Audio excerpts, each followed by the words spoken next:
Today's episode is brought to you by thisdayintheNFL.com. Celebrating football's greatest moments, one day at a time. Listen to classic broadcasts, explore historic games, and keep the legacy of the NFL alive at thisdayintheNFL.com. Washington. And today the Dolphins meet the Colts at Memorial Stadium in Baltimore. And in just a moment, we'll be joining Colt broadcasters Chuck Thompson and Vince Bagley for the description of today's game.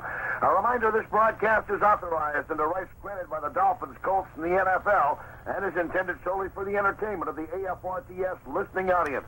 Any publication, rebroadcast, or other use of the descriptions and accounts of this game without the express written permission of the Dolphins, the Colts, and the National Football League is prohibited.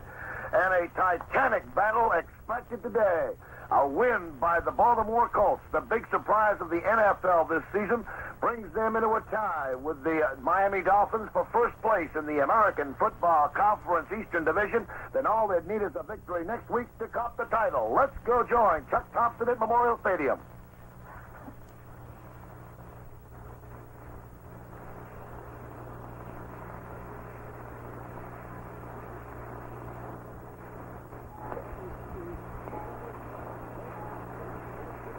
Well, at the moment, we are having technical difficulties. Hopefully, they will be straightened out in a moment or so. And they are now. Let's go join Chuck Thompson. Evaluation of the Baltimore Colts. Well, they're for real. They're doing a great job. Their defenses come on strong, especially their front four. They put a lot of pressure on the quarterback. Offensively, Burt Jones, he's backed up by Marty Domrys, Idell Mitchell. Their offensive line is a fine offensive line. They've got good receivers. But Marty Broder's done a great job with this football team. They've won 7 in a row. And for your Miami Dolphins, what's the key to winning this crucial game? Well, not to make the mistakes that we made against them in the game down there. We had a 14-0 lead, and then we made a lot of offensive errors. And then in the second half, they did a good job of controlling the ball against us. They won against us up front, and we can't let that happen again. And now, Coach Ted Mutcher brought up briefly your evaluation of this Miami club. The Miami Dolphins, Dave, are a very strong football club. They have no weaknesses whatsoever. They can beat you in so many ways, offensively, defensively, special teams, and it's going to take a total team effort for us to be able to beat them. How do you plan to beat the Dolphins this afternoon? Well, I think really that's about it. For us to win, we have to play a good football game. But I think the most important factor about it, though, Dave, is that it's in our hands that we can win by playing good football. We don't need a superhuman effort. Thanks, Ted Mutcher and Don Shula. This is Dave Humphrey with the coaches. Now back to Chuck Thompson in the booth. Thank you very much, Dave, and thank you, coaches Shula and Marcia Broda. Vince Bagley with Chuck Thompson at Memorial Stadium in Baltimore, and along with our sizable Colt network this afternoon, Vince, we're indeed very proud and privileged to be able to broadcast to the American Forces Network all around the world. Better than 300 stations will be hearing our broadcast this afternoon. We hope that the football game will be as good as all of them want it to be. Well, Chuck, we certainly share the sentiment, and in 3 hours we will have a verdict. And for the rest of the year, maybe until next Colts season, people will be talking about it. But I can't remember. I have chills up and down my spine as I talk to you right now. Hope I settle down. Got a right solid pre-game meal. Ready for just a great afternoon. All of the people are back. Bill Gaddis is back. One of the great Colt rooters who goes around and hoping everybody will give him a C and an O and so forth. The big wheel, he's come on lately, but he's been a factor. He's in the upper deck, and there's not an empty seat in the building. Vince, there are so many things to be said about the resurgence and the turnaround of the Baltimore Colts of 1975, but I think we'd be remiss if we didn't say a little bit about the Baltimore Colts fans. For years, this has been one of the better pro franchises in the history of the game, and then it kind of dwindled. It more or less kind of fell apart. You could say the wheels came off the cart. But today we may be sitting on the birth of a love affair. Baltimore has again fallen in love with their Baltimore Colts, and they're now being introduced. And if you want to hear some enthusiasm and hear why this park has been called an outdoor insane asylum, just listen.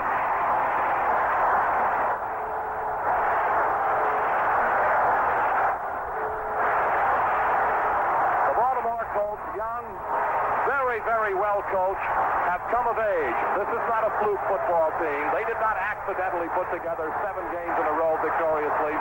They did it by playing very good football. If there is one of the things that could hurt the Baltimore Colts today, perhaps as much as anything else, it would be the fact, Vince, that as youngsters, perhaps they might be a little bit too high. That's right. Right now, you have to concern yourself that they don't hurt each other. Right. As each grabs the introduced member as he comes to the side. And this is what it's all about. Vince Bagley, a moment ago, a solid professional broadcaster, feels exactly the way I do. It's been a few years since we've seen this happen in Baltimore, and the broadcaster who can sit up here and look at this and say he is not excited, he is not affected about it, shouldn't be sitting up here. Well, I tell you, if I have any adrenaline, it's flowing right now, Chuck, and I know you feel the same way. I certainly do. It's a privileged broadcaster to work for a good football club, and this is a good football club. But how about fellas like Bagley and Thompson, and there are quite a few others in this fine city of Baltimore, who saw the Colts come on to World Championships years ago and are sitting around hoping that perhaps it can happen again. Well, this year, 1975, the Colts are as close as they have been in many, many years. And now, ladies and gentlemen, in the city that gave birth to one of the great songs in the history of mankind, it is with a great deal of pride I call your attention to the singing and playing of our national anthem.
Kickoff in just 1 minute. Well, if the Dolphins, as we said at the moment, holding a one-game lead in the AFC, are able to take this game, they will win their 5th straight division title. The Colts, meanwhile, are riding a 7-game winning streak, and as we have told you, would move into that first-place tie with a victory, but they will be eliminated from postseason play if they lose. Baltimore will be the division champion if these two teams are tied at the end of the season. The Dolphins meet the Broncos next week, and the Colts play the Patriots. Both teams are at home. The reason being that the Colts would win is since they would have defeated the Dolphins twice in head-to-head competition. Baltimore won the first game November 23rd, 33-17, as both quarterbacks, Miami's Bob Greasy and the Colts' Burt Jones, left the game due to injuries, and backup Marty Domres led Baltimore to the victory on the ground. Miami leads the overall series 8-4. Don Strock, the third-string quarterback until Greasy and Earl Morrow were injured, led Miami to a victory over Buffalo last week, 31-21, eliminating the Bills from the playoff spot and a possibility for postseason play. Like so many young people the world over, all they ask for is a chance. Well, the Baltimore Colts football team, a young football team, all they have asked for is a chance. Today they have that chance. If they win, they can go on. If they lose, their season is over. No team can ask for any more than that. Well, they certainly earned it, Chuck. They earned it beginning with a great stretch run beginning in New York. When they defeated the New York Jets, they've won 7 in a row since then. They won the toss in the 13th meeting between these two teams. They will receive. I thought maybe, Chuck, in this kind of a tense ball game, they'd give the ball up first of all to let Miami make a mistake, settle themselves, but that gives them possession, and they don't want that. That's exactly right. Yefremian will kick it off. Bruce Laird is down on the goal line waiting for it. Yefremian hits it pretty good. Laird up to the Baltimore. Call it the 5, and he's coming up now to the 10. Now 15, now 20. 25, on the feet 30, 35, penalty flag down. Laird in the clear at midfield, and it's going to be pulled down to the Dolphin 44 20-yard line, but a penalty flag way back upfield at the Baltimore Colts 20-yard line. And when you see that, usually it indicates tripping on the return. And I guess that's the thing that you worry about. You worry about the emotion. Come out and hit somebody. They say as soon as you hit somebody, you're all right. Everybody feels better. The game has begun. But the blow has been delivered illegally back around the 21-yard line. And this will nullify a brilliant return by Bruce Laird, which is carried all the way to the 43 in Miami territory. And Baltimore will have to start from deep inside its own 15 at the 11. And Colts ball first down at about their own 11-yard line. The clipping penalty against the Colts on the kickoff return. Laird hurdled would-be tacklers at the 30, broke clear and was pulled down by Tim Foley at about the Miami 44. Baltimore, Jones is starting at quarterback. He's got the sore ribs, all of you know, I'm sure. Baltimore comes out in an I formation, holds the front man, Lydell Mitchell, the deep man in the I, double flankers to the left side, Roger Carr and Glenn Dowdy. They stay in the I, no. Now out of the I in motion, back toward his backfield, Dowdy to give to the second man, Mitchell. Hit at the line of scrimmage for absolutely no gain. Moving in was Vern Den Herter, one of the two very capable defensive ends of the Miami Dolphins, to make the tackle, and assisting on the play, the linebacker, Roan. We noticed the pluggers, which they call those linebackers, lined up, Chuck, directly behind the down lineman. Now, maybe that was just for that play, but it's tough to tell. They can stunt really off the down lineman and make it difficult for your blocking assignment. Let's see if they stack that way this time. Against the Bills, the Dolphins used a 3-man set, a 4-man set, and a 5-man set defensively. In motion through the backfield of the far sideline, Glenn Dowdy. I formation behind quarterback Jones, rolling out to his left, running with the ball. Jones is coming up to the 15 and going out of bounds. Bert Jones, I'm not sure whether the play was designed that way, but he just turned and rolled to the left and came up to about the 15-yard line, and the Colts are coming up to one of those big third downers. He came off the weak side. I kind of think it was designed, Chuck, and yet they don't want Bert running around out there. He was running for the sideline, and the blocker upfield, Dowdy, I guess the wide man, delivered a block as if he knew what he was doing from the outset of the play, so I think they had it figured out that way. Perhaps they were just advertising a little bit. Miami, don't go to sleep. This fella can still run. Third down 5. Baltimore at their own 14. Standard pro set backfield. No man directly behind the quarterback. Dowdy wide right. Carr wide left. Take away by Jones. Hand off to Olds. Olds straight ahead up over the 15 to about the 16-yard line, and he is smothered there by a good defensive effort on the part of, again, the defensive end and Herter, and also helping on the play was Randy Crowder, the defensive tackle. So we come up to a kicking situation, 4th down, and the ball at the 17 will make it 4th down in about 3 or just a short 2, if you will. Downfield waiting to get the return is Nat Moore. He's a solo safety. The Dolphins against David Lee, the Baltimore punter, now present a 10-man front. The lone safety, Nat Moore, is about the Dolphin 48 or Miami 48 or 49-yard line. Waiting for the snap. They're going to get a rush. The snap's good. Here comes the rush. It's picked up nicely. Lee gets the punt out of there. Here comes Moore up to midfield, makes the catch to 50. Laterally along into the near sideline, gets a crackback block, and down he goes at about the Baltimore 47-yard line. It looked like Bob Pratt made the tackle on Matt Moore. David Lee had to hurry his kick because booming in there very quickly was Ernie Roan, and Roan was picked up at the last moment, Vince, or he might have blocked the Lee punt. Yes, indeed he was. He had good penetration and picked off by Stan White and taken out just at the last moment. Well, if there's something that Baltimore has really reason to be very, very proud of, it's their defensive unit, and they're now on field against the Miami Dolphins. Don Strock quarterbacking. Mercury Morris one setback. In motion back through the backfield goes Solomon to the far sideline. Nottingham, the other setback, a fake, and now a pass out here to Matt Moore in the flat, and Moore down to the Baltimore 42-yard line before he is taken out of bounds. A very quick out pass, and this is what we expect Don Strock to do all day long.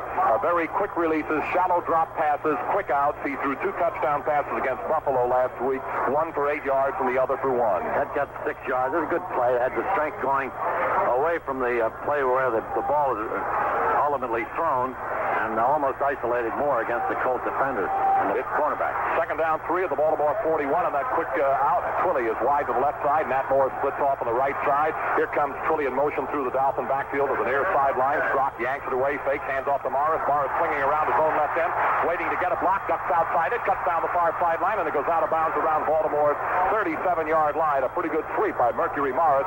Stan White rode him out of bounds, and the fellow who was steering him around the corner is one of the best I've seen in some time, a man by the name of Little, and that's the only small thing about him, isn't it? Exactly. And Merck had his hand on Little's belt.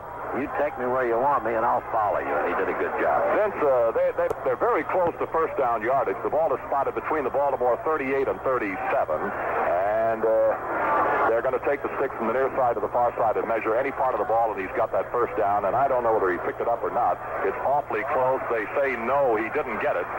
So the Dolphins show third down in inches now. The ball resting at the Colts, just inside the Colts 38. Pat Haggerty is the referee this afternoon. Al Conway, the umpire. Headlines involve Peters. Bob Beeks is the line judge. The back judge is Jim Poole, and Pat Mallette is the field judge. For those of you listening in all around the world this afternoon, the Baltimore Colts have sold more tickets for this football game than any other football game in their history in Baltimore. 310 above capacity. 60,548 are here. Miami with an I formation. And the deep man in the eye is Mercury Morris. It looks like Nottingham, the front man in the eye. Here comes Nat Moore in motion through the backfield to this near sideline. The takeaway by Strock. Give to the second man, Morris, into the hole he goes for first down yardage to about the Baltimore 35-yard line before Fred Cook was able to finish. This afternoon, Vince, there are many factors that will, eventually figure into the outcome of this ball game. But I think one of the most important features of the game will be the Miami offensive line against the Baltimore defensive line. Absolutely. Miami's been given good field position by the clipping penalty, and then the fact that Miami dug in and held them. But here they are digging at the 35-yard line. And again, an I formation, fully wide to the right of it. A front man on the eye, Nottingham. Deep man, Merc Morris. Don Strock quarterbacking. He rolls back, fakes, wants to throw. Blitz coming. Gets rid of his pass and is hit while doing so. It is intercepted by Lloyd Mumford of the Baltimore Colts in the end zone.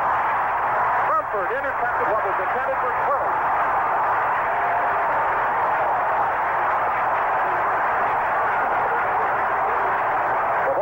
Colts defensive unit, as they have so many times, have stopped the Dolphins again on a Mumford interception.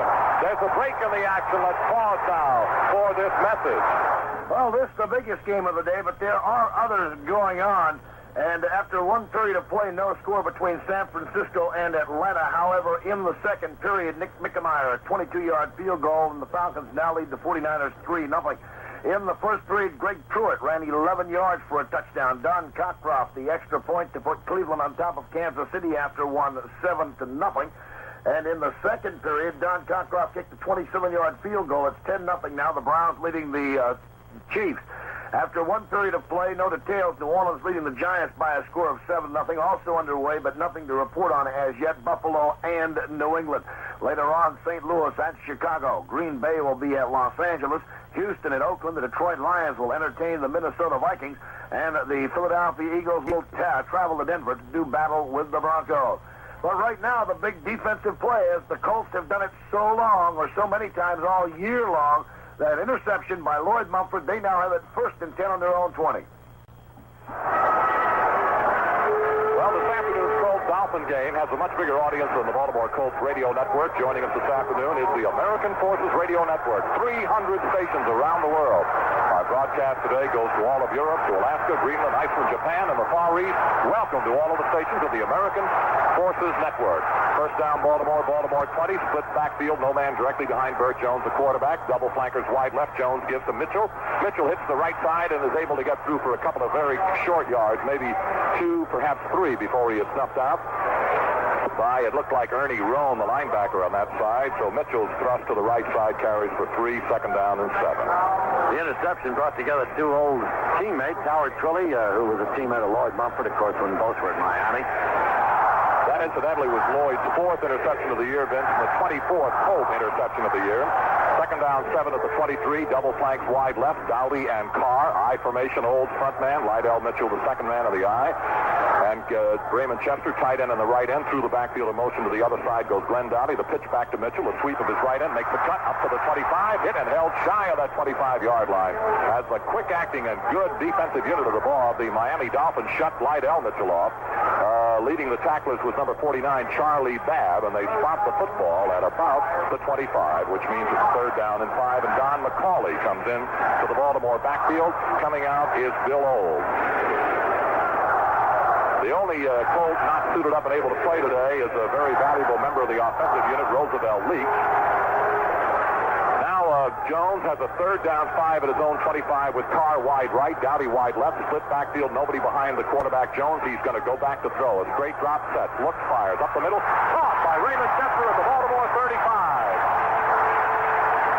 And right away you look look back to see if Jones is on his feet, and he is. And a gain of 11 gives him a first down at the 36. Good grab by Raymond and a little traffic. Well, the first down of the afternoon for the Baltimore Colts. No score in case you just tuned in. We've got better than 10 minutes remaining. Elsewhere, Buffalo is leading New England 6-0 in the second quarter. New Orleans and the Giants are a 7-7 tie in the second quarter. Cleveland 10-0 over Kansas City in the second quarter. The 49ers 6, Atlanta 3 in the second quarter. No score in Baltimore. First down at the 36. Dowdy wide right, Carr wide left. Jones on first down wants to throw. Drops it off to Chester, who drops the ball. Just a quick out to the tight end Chester, who just kind of floated out laterally along the line of scrimmage almost, and Jones's pass was dropped by Raymond. Second down 10. And Vince, it did seem that Burt Jones took a little bit of a belt after releasing the ball, and he seems to be okay. If we get the opportunity, Vince, we might talk a little bit about the special protective gear that Baltimore's quarterback is wearing this afternoon to protect those severely bruised ribs. Second and 10 now from the Baltimore 36. Carr and Dowdy are both wide to the left side of the set, which is a standard pro set. There goes Dowdy in motion back through the backfield to the far side. Jones back to throw. A straight drop, setting up, fires a screen. Mitchell's got. Mitchell 35, now 40, and about to the 42 or 3-yard line goes Lydell Mitchell, and he is very angry with himself as Lydell as he tripped over the lead blocker coming out there in front of him. Number 61, Bob Pratt, was trying to help him, and Lydell tripped over Bobby and went down. He felt he should have got more yardage. The tackle credit goes to Curtis Johnson. You know, they say they're not using a lot of things that they haven't used before. They didn't intend to come in here with an entirely new offense or anything like that. But these little wrinkles are different. Jones are running a kind of a naked reverse. They're running at the sideline with the ball, with the flow of everybody going the other way. That screen pass to Lydell Mitchell, somewhat different than they've set up before. And the little flare that Chester dropped was a play we haven't seen lately. Third down 4 at the Baltimore 42-yard line. Dowdy wide right, Carr wide left, split backfield, nobody behind Burt Jones. Chester the tight end on the right end of the line. Take away by Jones. Straight drop, rolling a little bit, wants to throw, fakes, and now tries to run out of it. Jones is running. 45-50, Dolphin 45-yard line, and he slides. Jones, under orders from Coach Marchibroda, went into a slide like a baseball player at the Dolphin 45 after picking up first down yardage. First wearing a protective padding, as you say, Chuck. And it's sponge, but he's also wrapped in there. I don't think he's wearing any hard piece of light metal or hard leather. This is sponge, which will absorb a lot of the blow. It's something a little bit different, Vince, and we can get into it a little bit if we have the time later. Right now, first down at the Miami 45. I formation, give to the second man, Mitchell into the middle, and whap, he is hit. It hit good by that middle linebacker, number 56, Steve Toll. And he stopped him for hardly any gain at all, Bill Stanfield. Defensively, the Dolphin front four, two very good ends, Byrne, Den Herter, and Stanfield. Stanfield, I think, is an excellent defensive player. And the tackles are Reese and Crowder. And they've got the rookie by the name of Towell in the middle as a linebacker, Roan on one side of him. And the other guy is that no-namer, Bob Matheson, as their three linebackers. Curtis Johnson in one corner.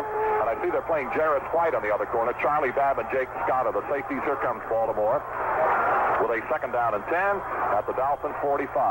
Standard pro set backfield. Carr left, Dowdy right, back to throw Jones. A shallow drop rolls. Pressure coming. Jones is trying to run away from it, and he gets away from one man. Den Herter chasing him back at the 40. They block him. He's up over the 50 as Jones is still on his feet at the 45, and down he goes. So Jones, who rolled all the way back to the Baltimore 35, then was able to run it back up to the line of scrimmage, which is the Dolphin 45-yard line. Jones in plenty of trouble, and all week long, Vince Bagley and yours truly have been reading in the Baltimore papers about the rib injury to Jones, and the one thing it would not affect would be his passing, but most definitely it was said he would not be able to run this week. He ran 40 yards that time for no gain, but he did go down without a blow. The thing is, Chuck, if he gets hit in the shoulder, it still jars his ribs. If he gets hit on the right side, it hurts on the left, where the problem exists. That's the way your rib cage is constructed. We've said it before, and I'm sure everybody in the listening audience has known somebody or heard of somebody at one time or another who has said that the good pros, the really good ones, are the guys who have that ability to play hurt. Jones back to throw, third and 10. Setting, fires outside to Mitchell. Mitchell down to the Dolphin 40 and is racing for first down yardage. He goes out of bounds around the Dolphin 36, 37-yard line, and not enough for a first down. Mitchell on a little bit of a flare took the pass from Jones, and I don't think he got first down yardage. It's a little difficult for field goal distance. McCauley's coming in. Jimmy Kennedy's coming in. They're blockers in short yardage. This is a kind of a chancy play, Chuck. 4th and 2 at the 37. But I think they're going for it. A little while ago, the Dolphins had 1st and 10 at the Colt 48 after a punt. If they pick up the ball now, they could, if they don't get the first down, it'll be Dolphin ball, 1st and 10 at the Dolphin 37. And the Colts are going to go for the first down. And they come in with a standard pro set backfield. We got Lydell Mitchell and make it Don McCauley, one of the setbacks, along behind the quarterback, Burt Jones, waiting for the takeaway. A long count by Jones. He turns, gives to Olds. Olds off the left side, and I don't think he got it. Olds on a veer straight ahead off the left side. Did not pick up first down yardage, and the Dolphins will take over first down at about the Dolphin 36. And there is a timeout here in Baltimore. We'll be back in 60 seconds. Couple of other scores in the second period. Del Williams, a 4-yard touchdown run. The extra point attempt by Steve Mickemeyer blocked, and San Francisco now leading Atlanta 6-3. First period, Jones, a 16-yard touchdown pass from Jim Hart. The Cardinals trying to clinch the NFC East, lead the Bears 7-0. The American Football Conference, winner of the last 3 Super Bowls and 6 of the last 7, has added a second straight victory in National Football League inter-conference competition in its 2 consecutive triumphs in preseason play. Going into the 13th week of the NFL season with only 4 more inter-conference games to be played, the AFC maintains a clinching 22-14 margin in the annual 40-game competition. In the 6 years of inter-conference games since the merger was completed for the 1970 realignment, the NFC still holds a 119-111-6 edge with 4 games to go in 75. But the AFC has won the competition 3 of the last 4 times. One year, 1973, it ended in a tie. The NFC dominated the first 2 seasons in 70 and 1971. Well, today's broadcast is presented by authority of the National Football League Baltimore Colts. It is intended for the private use of our audience, and a rebroadcast of today's play-by-play without the written consent of the Baltimore Colts and Metro Media Incorporated is prohibited. Well, the Colts winning streak has now reached 7 games. That's the longest since 1970, and Vince, we know, maybe some in our audience do not know, that season, 1970, a regular season string of 7 straight was snapped by the Miami Dolphins. Don Knott has the split backfield. No man directly behind him. Knott gives to Mercury Morris, swings his own left end, cuts the corner into the open, and he's up on the 45 and pulled down at about the 47-yard line. Morris, with a good sweep outside, was finally hauled down by Jackie Wallace after he picks up a first down on a swing of his own left end. John Crittenden, before on the pregame show, Chuck, the kickoff show, said that Mercury is much more effective on AstroTurf. He really doesn't look as quick, even on that run where he made the 11-yard gain, to be as swift as he is on AstroTurf. Wide to the right side of the set. Howard Twilley, first down at the Miami 47-yard line. Strock, the quarterback, with a long count. Yanks it away, gives to Morris. Right side, darts into a little bit of a hole, and it's popped for it by Freddie Cook. And down he goes at the line of scrimmage. Fred Cook, an outstanding young Baltimore defensive end, makes the tackle right along the line of scrimmage. So it's Dolphins second down, still 10, Dolphin 47. No score, 6 minutes remaining in the first quarter. Now Mandich goes out of the ball game, and coming in, or rather going out of the ball game is Andre Tillman, and coming in is Mandich. As a tight end, Nat Moore is set out to the left side of the set split, and a flanker wide right is Twilley. Nottingham and Morris setbacks behind Strock on second down. In motion, Twilley through the Dolphin backfield. Give to Morris, coming around. No, it's not Morris, it's Malone. Malone around his own right end is knocked down at the Baltimore 48-yard line as Bruce Laird came up very quickly and made the tackle. And we weren't too sure how much we would see of Benny Malone today. He's supposed to have an ankle problem, but he's one of those very, very deceptive type runners. He now leaves, and Bulash comes in. Solomon comes in. Larry Seifel is also in. The ball resting at the Colt 48-yard line. A gain of 5. Third down and 5 for the Dolphins at the Baltimore 48. Solomon side of the set. Bulash, the lone man behind the quarterback, Don Strock. 3rd and 5 at the Baltimore 48. The takeaway by the Miami quarterback. He's still barking. A long count. Yanks it. Wants to throw. A deep fade. Sets up. Fires down the sideline. Nat Moore can't get it at about the Baltimore 31. Incomplete forward pass. And again, the Baltimore Colts did mount a little bit of pressure. It looked like John Dutton had good pressure on Don Strock. Even though they did not get to him, Freddie Cook was also there. He's a straight drop. He reminded me of Van Brocklin, the way he dropped back that time. Straight backtracking, not turning, but looking at the potential receivers at all times. And and the ball was not too well thrown. Larry Seipel's first punt of the day will go from my left to my right down to the Baltimore 10-yard line. Is Howard Stevens, a very fine punt returner. His company down that way is Ray Oldham and Marshall Johnson. The snap, here comes Larry Seipel's punt. He hits it high and deep and the head angling for the far sideline. Stevens lets it roll. It bounces back upfield to the Baltimore 15, where it is down by one of the Miami Dolphins, Bruce Elia. And they're going to spot it down at about the Baltimore 15-yard line. And there is a timeout here in Baltimore with a score, the Dolphins nothing and the Colts nothing.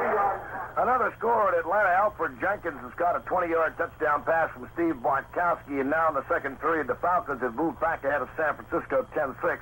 Getting back to interleague competition for a moment, Pittsburgh is working on a 10-game winning streak in interconference play, including Super Bowl IX, in which the Steelers defeated the Vikings 16-6.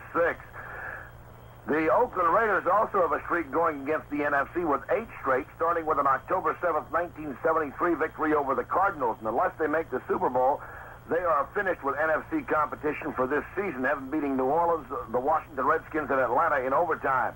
In the 6 years of competition between the two NFL conferences, the longest winning streak has been 11 by the Dolphins from November 15th, 1970 until they lost to the Redskins in 1974. Dallas won 10 in a row for the NFC. Houston never had beaten an NFC team, losing 11 in a row and managing only one tie until they defeated the Washington Redskins earlier this year, 13-10. 4:41 remaining in the first quarter, no score. Jones and the Colts start now from their own 14. I formation holds the front man, Lydell, the second man. Carr to the right, to the left side, and Dowdy the other side. They give to Lydell Mitchell in the middle. Worms his way through and hits up over that 20 to about the 22-yard line. Goes Lydell Mitchell. And for WAVA in Washington, D.C. and WCBM in Baltimore, we'll pause now for station identification. This is the Metro Media Baltimore Colts Football Network. This is the American Forces Radio and Television Service. At 790 and 1420, this is American Forces Radio. Second down and 2 for Baltimore, about at their own 22. I formation, Carr left side, Dowdy the right side. Dowdy in motion to the backfield to give to Mitchell. Into the middle he goes, hammering his way up over the 25 to about the 28-yard line. Into first down territory goes wide to Mitchell. Steve Powell made the tackle, among others, for the Miami Dolphins. Lydell Mitchell, the first 1,000-yard gainer in the history of the Baltimore Colts. And has he come of age? Oh, my. And Mr. Pratt and Mendenhall and Collette are the last people up. So that was, Lydell, you take it up the middle, and we'll get him. And they did for a first down. The ball is spotted just a little bit ahead of the 27. First down, Baltimore. Again, the eye. This time, both Dowdy and Carr are set out wide to the left side. In motion, back toward the backfield, Dowdy. The give to the second man, Mitchell. Bumps outside up to the 30 and is fighting his way straight ahead about to the 34-yard line.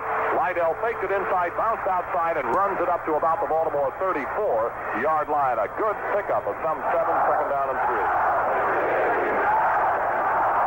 Lydell says he'll take it 40 times a game if that's necessary to win it. And I think he did that once against the Jets last year. And he's headed in that kind of a direction. He likes to carry the ball so much, he even takes it home with him, that's for sure. Second down and 3. The ball to the Baltimore 34. Dowdy wide to the left side of the set. Roger Carr to the right side. An I formation holds the front man. Mitchell the second man. Motion. Dowdy back toward the backfield. The turn. The give to Mitchell. He comes into the middle of the line and almost lost the football. And a good second effort by Lydell Mitchell recovered it. The tackle was thrown by Ernie Roan. And Lydell almost lost that football at the 35-yard line where it's third down and 2 Baltimore. They've got to get about to the 30, almost to the 38 in order to get a first down, so it's actually third down and 3. Don McCauley has gone in alongside of Lydell Mitchell in that Baltimore Colts backfield. They're in the split. No man directly behind the quarterback, waiting for the takeaway by Jones. He wants to throw on third down. A fake, another throw. It is incomplete, intending for Don McCauley. Covering on the play was the linebacker Road, who got up looking all around to make sure there weren't any penalty markers dropped. Yeah, he tackled McCauley, but I think Mack had touched the ball trying to make a diving catch, so it was a legal play, and David Lee will get the kick with a little bit of space behind him this time. Last time he kicked it from near the end zone. And waiting downfield at about the 20-yard line, again, is Nat Moore, the Miami Dolphin returner. David Lee will do the the kicking for the Baltimore Colts, and again the Dolphins will mount a rush. 10 men on the line, waiting for that snap from center, delivered by Forrest Blue. Still waiting for the snap. There it is. David Lee's got it. Here comes the rush. He got it out of there, and again they almost blocked it. That's coming to the near sideline. It goes out of bounds somewhere around the Miami 32 or 3-yard line. And the Dolphins go to work now again at their 30, call it the 33, if you will. And later scores, Vince, that are coming in. The Cardinals 7, the Bears nothing in the first quarter. Atlanta, and there's a rejuvenated football team, leading the 49ers 10-6 in the second quarter. The Giants and New Orleans in a 7-7 tie at half. Kansas City and Cleveland. Cleveland 10, Kansas City nothing at the half. All ready to go. Merck Morris, Nottingham, setbacks behind Don Strock. The give goes to Morris into the middle. He's through for a good gain up to about the 38-yard line, and maybe beyond that goes Mercury Morris. Fellow who had great speed to get outside. This time ran it right down the throat and has been pulled down by the Baltimore Colts. Jim Chayunsky somewhere around the 38. Second down and 5.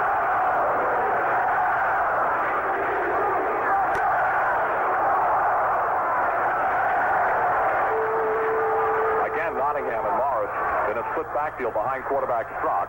Wide to this near side to the right is Pulley. The other side is Netmore. Back to throw goes Strock. Pressure coming. He throws the screen. It's caught by... No! Nottingham dropped the football. Nottingham had it in the screen and dropped it. And like a basketball, he just kind of came right back up to him, but it's too late then. So Miami shows 3rd and 5 at their 38. No score. First quarter, a minute 22 remaining. Again, a lot of pressure that time, Chuck, but didn't prevent Strock from putting it where he wanted it, but not dribbled it, and that doesn't count. 3rd and 5 for the Miami Dolphins. They'll show us some different numbers in that backfield right now. Larry Seifel has come into the ball game. Matt Moore is in there. Boulage is in there. Solomon is also in there. They go to a double wing to the Dolphins. The only man behind the quarterback is Boulage. 3rd down 5 from their own 38 in motion. Matt Moore. The give goes to Moore on a reverse coming around the own right side. He is swept outside. Humford misses him, and then he is down. Humford hit him a shot and knocked him off his pins as Ray Oldham missed him. And the reverse to Matt Moore, trying to swing his right end, gets the ball back to the line of scrimmage, and Dolphins will again have to punt to the Colts on a 4th and 5 at their 38. Boy, it's a dead even game so far. No score, and they've slugged it back and forth. Colts have perhaps moved a little farther, had the interception. But no score, and it seems like it ought to be that way. All ready to go. Larry Seifel will be the punter for the Miami Dolphins. Stevens waiting inside the Baltimore 20 and 25, waiting for the snap. There are also 2 other safety men back there with Baltimore. Here comes the snap, and Seifel almost had it blocked, but what a kick he hung up. Stevens is backpedaling to take it at the 18, up to the 20, outside along to the 20. No, he reverses the field, going back and fell down at the 20-yard line. Stevens tried to reverse the field and go the other way to the far sideline and fell at the Colt 20. It'll be 1st and 10 at that spot. Almost blocking the Larry Seifel punt. It looked like Dan Dickel, and he, with only an 8-man rush, they came very close to blocking Seifel's punt. We go to the final 27 seconds, and I think you said it all just a moment ago. It's a dead even football game. It really has been. 2 very good football teams, and they have, the defense seems to have kind of been more of a thing than offense so far. First down at the 20-yard line. I formation, old stunt man, deep man, Lydell Mitchell. Double flank, wide right, Dowdy and Carr. Here's Dowdy in motion through the backfield. Pitch out to Mitchell, trying to swing his right end. Turns the corner, gets up to the line of scrimmage, and squirts forward for 2 or 3 yards as Miami got into the flow and closed what looked like a little bit of a hole. They closed it in a big hurry, and the tackle is made by Randy Crowder and Vern Den Herder. They played it like the big ball game it is, kind of close to the vest. And the time will run out. Neither team will be benefiting by the wind here at the stadium. There's very little wind. So that's the end of the first quarter, and the score, Baltimore nothing, Miami nothing. Last summer, Terry Metcalf and Jack Buck, the host of NBC TV's Grandstand, cooperated in a youth sports program sponsored by KMOX-TV of St. Louis. For 2 months, they visited area high schools showing NFL highlight films and holding discussion groups. When asked why he thought this program was important, Metcalf said a high school student is at a stage where he's almost on his own, but not quite. It's the time in his life when he most needs a little direction. When I talked with them, I tried to relate my teen years to theirs.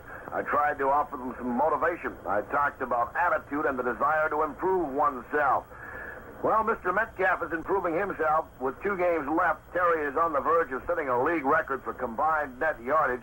He has 2,335 yards and needs 110 more to erase Mac Herron's record of 2,444 yards set for New England last year. Little wonder quarterback Jim Hart says Metcalf is number 1 and our offensive line is number 2 when asked to evaluate Terry's worth to the St. Louis offense. Our concern right now is Miami and Baltimore. As we go to the second quarter in Memorial Stadium in Baltimore, Vince Bagley and Chuck Thompson, we have seen a score in the first quarter. Baltimore will have it second down at 8, the ball resting at their own 23. There's quite a cold flavor to this Miami football club. When you look at the head coach, Don Shula, who was a coach here in Baltimore. And then Don Dahl, the defensive coordinator. He's another former Colts coach. Schnellenberger, who coaches receivers for the Dolphins, another former Colt. Kassip, a former Baltimore Colt football player, is the offensive backfield coach. Tom Keene, a man who was the first All-Pro in the history of the Baltimore Colt franchise, coaches defensive backs. And, of course, George Young is a director of pro scouting for the Miami Dolphins. So they really have a Baltimore flavor, not to mention many players who need to be with Baltimore. I formation out of the I. Here's Jones rolling back to throw, setting up. He fires a screen to Raymond Chester. Chester with blockers for the 25, to the 30, to the 35, and out of bounds. A screen to the tight end, Raymond Chester, and Vince Bagley. Here's something else we haven't seen before. Yeah, he's throwing a screen to Raymond, so it doesn't look a lot different, but every now and then they'll come up with a wrinkle that you haven't seen before, haven't seen lately, and that was effective. He had Coons in front of him, and George warded off people in front, and he was caught from the side. So from the Baltimore Colts 23 to the Colts 38-yard line, and a first down for the Baltimore Colts. Standard pro set backfield. Bill Olds and Lydell Mitchell shoulder to shoulder. Dowdy to the right side, Carr left. Jones on first down, wants to throw, looks to find a receiver. Fires, caught by Lydell Mitchell at the Baltimore 40, maybe 3-yard line. And I think when they spotted it, in truth, will be the 44-yard line. Quick release to one of the best pass catchers the Colts have, Lydell Mitchell. So you figured Miami'd come in here throwing short, Chuck. And on the other hand, Burt Jones also trying to protect himself. The club trying to protect him. Is throwing short just as often as Strock is attempting it. Well, we have a 2nd and 4 at the Baltimore 44. No score. We're just starting the second quarter in Baltimore this afternoon. We haven't mentioned the weather. I guess in our excitement we forgot. It's just a glorious Sunday afternoon in December here in Baltimore. Sun shining. Couldn't have a finer day weather-wise. I formation out of the I. Jones rolls. Gives to the second man, Mitchell. He comes hammering up the middle, does Lydell to about the 47-yard line of the Baltimore Colts before Bill Stanfill makes the tackle for the Miami Dolphins. A quick pickup of 3, and the Colts face a third down of the yard at their own 47. And they'll send in the heavies right now to try to get it for him. McCauley, Mitchell comes out. Roger Carr is at the sidelines, and Jimmy Kennedy in the game. With about a yard to go. And the Dolphins have dropped one of their linebackers. Let's see what kind of a down set they will show now. It looks as though they've got 1, 2, 3, 4, and they might even have a 5-man down set. That's exactly what they have. 5 down. Third down on the yard at the 47. Standard pro backfield for the Baltimore Colts. Turn the gift to the man. Straight ahead goes Bill Olds to about the 49, and I think he's got first down yardage. We'd better wait for the official to verify that. From up here, it looks as though he's got it. And the official has indicated, yes, sir, first down as Bill Olds picked up the 1 yard necessary. Chuck, I think one thing you can say, there was some concern about emotion, the Colts being so high that they might make mistakes. But they're going to make mistakes as the afternoon moves along. But I don't think it's the tenseness of the ball game, which is forced them to play anything but solid football up to now, except for the clip on the opening kickoff. Baltimore, first down at the Baltimore 49. Dowdy and Carr set out wide to the left side. I formation in motion comes Dowdy through the backfield to this near sideline. Olds the front man, Mitchell the second, a roll back by Jones, wants to throw, fires. Sideliner caught by Carr and out of bounds at the Miami 41. And that should be a first down as Carr ran the pattern designated to get the first down. 11 yards, and that's enough. Right at the 40. They didn't want any more than that. As Chuck said, ran the pattern for the first down. He ran it at the flag and got there. And Jones drilled it. Just inside. Yes, he has thrown the ball without any evidence of the rib problem. I'm sure it's, it's not like that. Just the neck. This opportunity, we may not face Jones again for some time. He's going to make the most of it. Baltimore with a first down at the Miami 41. I formation holds front man Mitchell, the second man. Hold on him. Here's the give coming on a reverse to Dowdy. Dowdy makes a move down to the 40, down to the 35 of the Miami Dolphins goes Glenn Dowdy, and I thought for a moment I saw motion, but what I saw was the step that Dowdy took to start back through the backfield to get the reverse. You look at your peripheral vision, and broadcasters have to have that. I thought I saw somebody on the Miami team move, and then Dowdy made the move, but as Chuck said, laterally or backwards to get into the flow to get the handoff. The gain is to the Dolphin 35-yard line where it is second down 4. Baltimore at that spot. I formation holds the front man. Mitchell the second man. No changes there. Dowdy is in motion toward the Colts backfield. The turn, the give to the second man Mitchell, and he is hit coming into the hole and may have picked up a yard as it looked as though that big number 74 defensive tackle Randy Crowder popped him into a pileup, and the job then was finished by the Miami Dolphins number 59 Doug Swift. They spot the ball just about at Miami's 34, a gain of a yard, 3rd and 3. You know, when you concentrate that blocking up front to blow people out directly in front of you, quick people like Swift and Matheson also on that play coming from the side. If they aren't deterred a little bit, they can get you. And that was that lateral pursuit, I think the coaches call it. 3rd and 3 at the Miami 34, wide to the left side Carr, to the right side Dowdy, split backfield, nobody directly behind the quarterback. Jones back to throw. He sets up. Time, looking, now running. Jones in trouble. Looks to find a receiver. Now starts to run, gets a block, down to the 30. Out of bounds he goes with the Miami 25. Bill Olds turned and delivered a heck of a block that enabled Burt Jones to run for the first down. Didn't he, though? Bill Olds made the play possible. Burt himself with his arm up in the air as if he would throw the ball, threatened to throw it till he got actually past the scrimmage line and took it all the way to the 25. Or 26. Just outside the 25, Vince. We've got another one of those very competent officiating crews, Vince. Never put on a yard marker. Put it in between. Now, they put it where it should be, and if it happens to be in between, of course. All right, now both Carr and Dowdy set out to the right side and split Raymond Chester about 15 yards off the left end of the line, a split backfield behind Jones. First down, Miami 26. Takeaway by Jones, rolling back, setting up, looks to find a receiver, fires, caught by Carr at the 15. What a catch by Roger Carr. They had Jarris White, good defensive position against him, but Jones drilled it, and Roger made a stellar grab. 12 yards. Roger is going to get a little bit of a breather, comes to the sideline, and coming in to replace him is Marshall Johnson. Normally, when we see Johnson out there, Vince, the Colts go to a kind of a double wing, and they... whether or not he'll just run out of a flanker position, we'll know in a moment. No, they come out of it, and he runs as a flanker. Wide to the left side, Marshall Johnson. Wide to the right side, Glenn Dowdy. An I formation holds the front man, Mitchell the second man. First down at the Miami 15, takeaway by Jones. Give to Mitchell, sets out the left side, trying to turn the corner, and pulling into him, and they're yanking him down is that very good linebacker, number 59, and that's Doug Swift. Bob Matheson also in on the tackle over there for the Miami Dolphins. Let's change it to make it Matheson who made the tackle, Swift in pursuit. Mitchell's progress is just inside the 14-yard line, and it'll be second down 9 for Baltimore at the Dolphin 14. Matheson's in the league 9 years. He's from Duke. They call that 53 defense after Matheson. Again, Marshall Johnson coming wide to the right side of the Baltimore set. He brings with him Dowdy as a slot back to the right side. Standard throw set backfield. Dowdy in motion through the backfield to the far sideline. The takeaway by Jones. He wants to throw, sets up to find a receiver is running. Jones starts to run to the near sideline and slides down at about the 13-yard line. Jones, trying to avoid being hit by Jarris White, went into a slide just like a baseball player would, and to avoid injury, unnecessary injury to those ribs. And Jarris helped him up. All right. Jarris wants to keep the fans down the end zone off his back. Oh, not only that, Vince, but I've really never known a really solid, good professional team who took cheap shots. You don't win championships that way. Exactly. And now Baltimore faces a very important third down and 8. The ball resting at the Dolphin 13. Roger Carr is back in, wide to the right side of the set. And we've got Dowdy the other way, a split backfield, nobody behind Jones. Jones rolls back, wants to throw, looks fired. It is incomplete, intended for Roger Carr.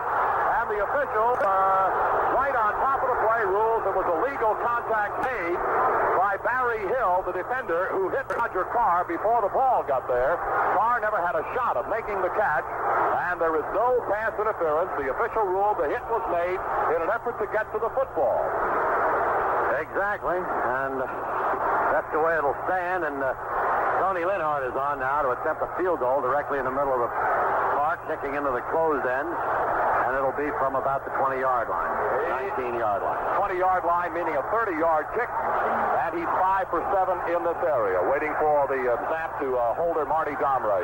Snap, spot, kick in the air, on the way, and the kick is, it is no good. Linhart has missed it from 30 yards out, and there's a timeout here in Baltimore, and we'll be back in 1 minute. Other scores pass along to you at Atlanta. Steve Mickemeyer, a 26-yard field goal, and at the half, Atlanta is leading San Francisco 10-9. And a 40-yard field goal in the first period by Jim Bakken, and after one, St. Louis leads the Bears 10-0. Other scores, no details at the half. Buffalo leading New England 13-7. Also at the half, New Orleans, the New York Giants tied at 7-7. The Pittsburgh Steelers clinched their second straight AFC Central Division crown Saturday afternoon with a convincing 35-14 victory over the second-place Cincinnati Bengals. Frank Joe Harris rushed for 118 yards and 2 touchdowns, while Terry Bradshaw passed for 1 and ran for another. The Steeler defense also scored a touchdown, set up another, and sacked Bengal quarterback Ken Anderson 4 times. Cincinnati's record dropped to 10-3, but the Bengals still can gain a playoff berth as the AFC's wild card team if they beat San Diego in their season finale a week from today. More action now in the second period as we go back to Baltimore. Well, the Baltimore Colts field goal kicker, Tony Linhart, in his first effort of the afternoon, has missed from dead smack in front of the uprights and 30 yards out. That's right, and a 70-yard drive ends up with nothing. We've taken it from the 21-yard line to around the 10, the 12. And now they have Nottingham, the front man in the eye, and Merck Morris, the second man, to give to Morris, who comes through not very much of a hole, and the reason there isn't very much of a hole is Airman refused to be moved, and Jim Chiunsky got into the middle of things, and John Dutton was there to help him, so the gain is out maybe to the 21-yard line, making second down and 9. Well, they spot the ball now at the 22, so we'll call it second down and 8, Miami, at the Dolphins. 22. Again, Merck Morris, Don Nottingham, the setbacks behind Don Strock, the Miami quarterback. The third one they have been forced to use this year. The turn by Strock, they give on the draw to Morris. It opens up a gaping hole in the open 35-40, and down he goes at about the 45-yard line. Morris and some nifty blocking up front by that offensive line of the Miami Dolphins. They opened a gaping hole for Mercury Morris, who runs it out and is put down, they say, right at about the 42-yard line of the Dolphins. Call it the 43. Both, I think, caught in a blitz. Chiunsky was in there, and they ran a real good draw play. 21 yards. First down at the Miami 42, a standard pro set backfield behind the quarterback, Don Strock.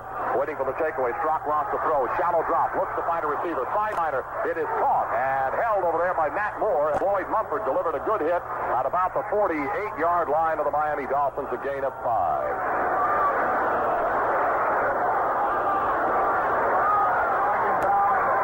Down at about 5 for the Dolphins at their own 48, no score. The only scoring opportunity was just seconds ago, and the Colts tried a field goal from 30 yards out. Linhart missed it, and the Dolphins are under a head of steam right now, coming from their own 20 to their own 48, where it's second down and 5. Fully wide to the left side of the set.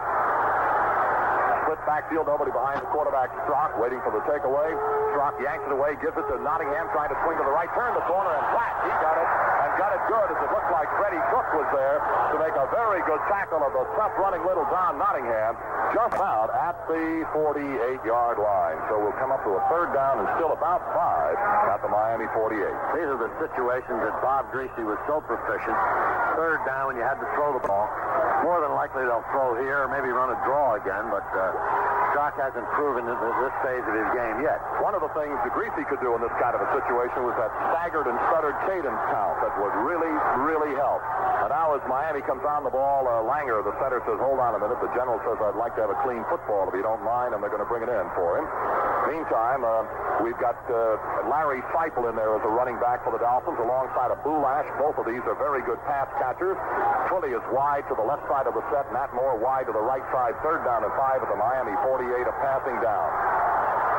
Waiting for the takeaway by Whoops. There's movement in the Miami line. Back to throw Stock, and Joe Ehrman wraps him up back there. Movement, and it looked like it might have been the left side offensive guard for the Miami Dolphins that broke the snap count, and that's exactly who it turns out to be. It'll be Bob Kuchenberg, who I think just kind of straightened up in the pass blocking posture just before the snap. So there's a 5-yard walk-off back about to the 43-yard line, and it is a 3rd down and 10.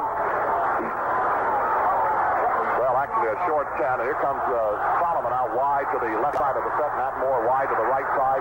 Split backfield. Boulash and Seipel is split behind the quarterback. Strock, 3rd down and 10. A long count by Strock. Still counting. Takeaway. Straight. Wants to throw. Fires down the middle. Incomplete. It was thrown behind. Behind the would-be receiver, number 89, Matt Moore.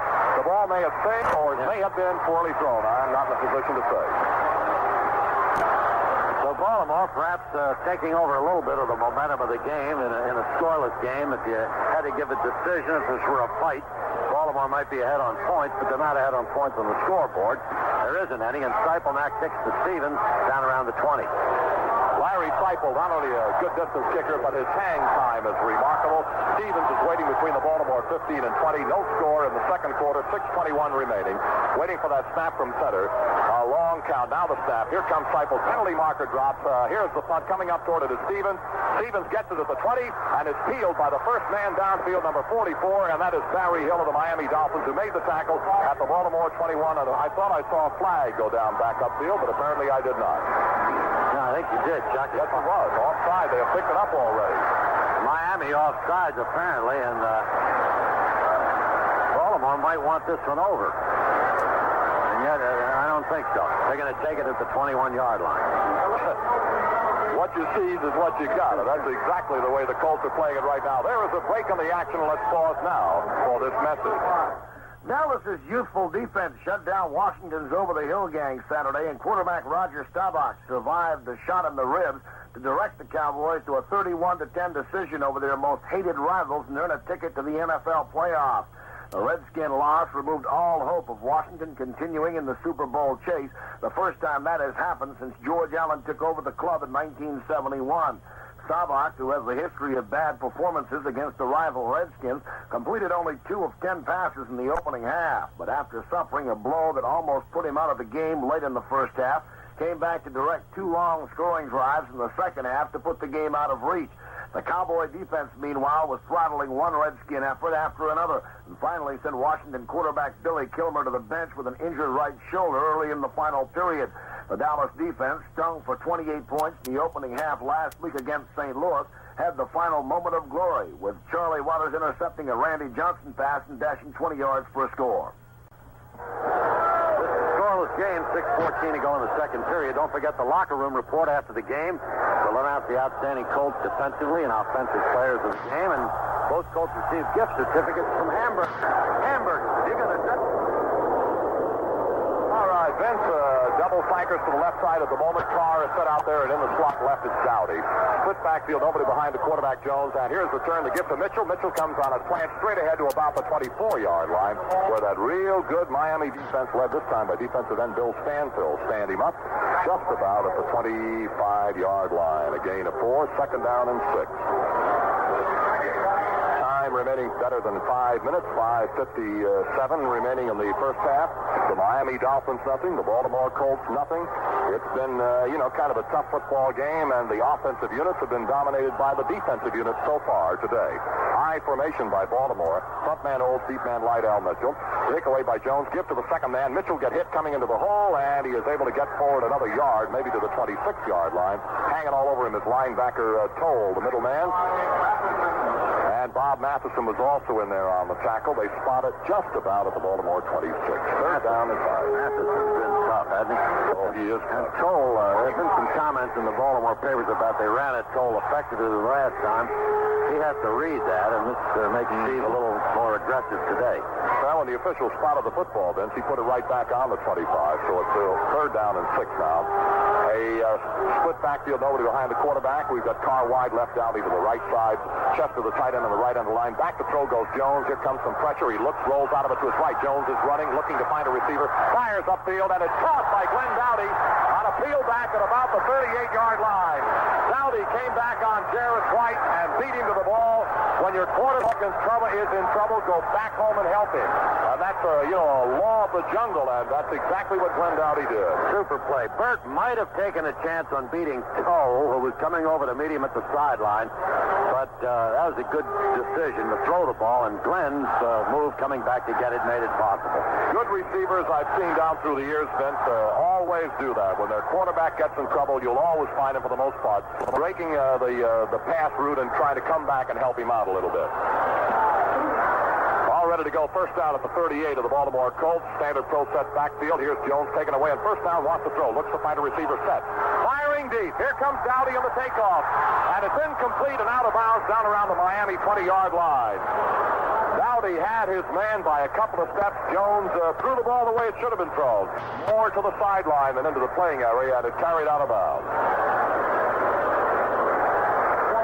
Haven't seen Dowdy go deep that much, Chuck. Carr's been the usual deep man, but Dowdy's a kind of an intermediate depth receiver. That time he was as deep as we've seen him this year. Well, Jarrett White got a little bit of help that time from Charlie Babb. And that was about as deep as we have seen Dowdy go this year, from the Baltimore 40 to the opposition 20, excuse me.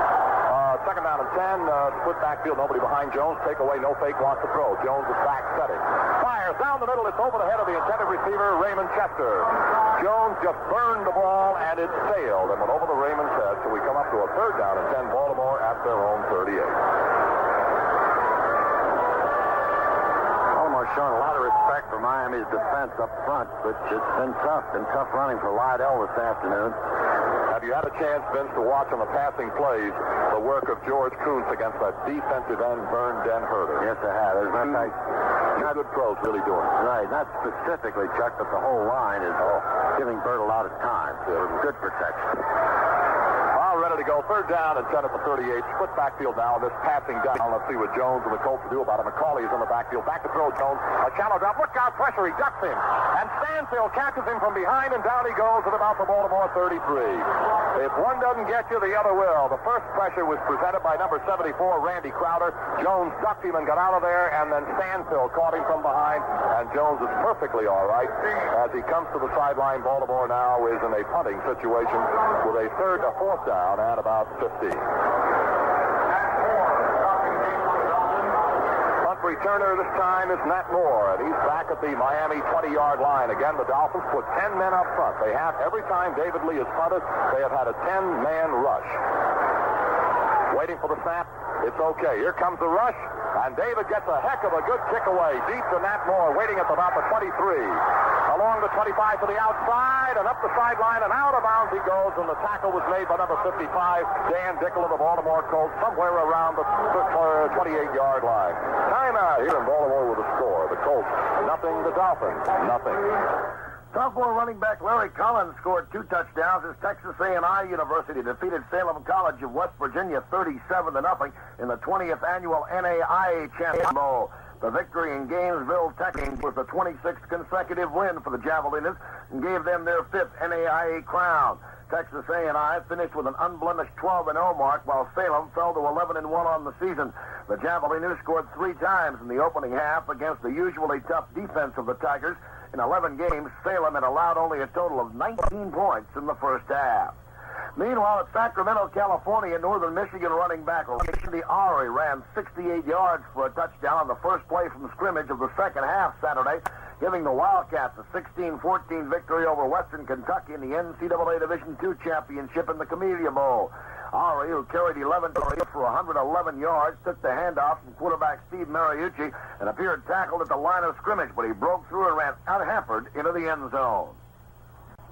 Well, Don Strock jumps into the offensive huddle of the Miami Dolphins, who go to work from their own 28-yard line. First down, about 3:20 remaining in the first half, that has been absolutely zilch insofar as the scoreboard is concerned. Fully wide to the left side. Standard pro set backfield. Merck Morris and Don Nottingham behind Strock, waiting for the take. Here's Twilly in motion through the backfield. The turn, the give goes to Nottingham. He comes off the left side and hammers his way up over the 35 to about the 36-yard line, where Jim Chiansky makes the tackle for the Baltimore Colts. For WEMD in Easton, Maryland, and all of our network stations, we'll pause now for station identification. This is the Metro Media Baltimore Colts Football Network. This is the American Forces Radio and Television Service. Morris and Nottingham setbacks on a second down and 2 at the Miami 36. Takeaway by Strock. Give to Nottingham off the right side. He hammers his way up over the 40 to the Miami 45-yard line. Just power running, straight veers right and left by Nottingham. That's picked up a first down for the Dolphins at their own 46. 8 yards and 2 on the first down and 10 on that one. And the Miami offensive line blowing the Colts out at this stage. Absolutely right. Matt Moore wide to the right side. To the left side is Howard Twilly. First down at the Miami 46.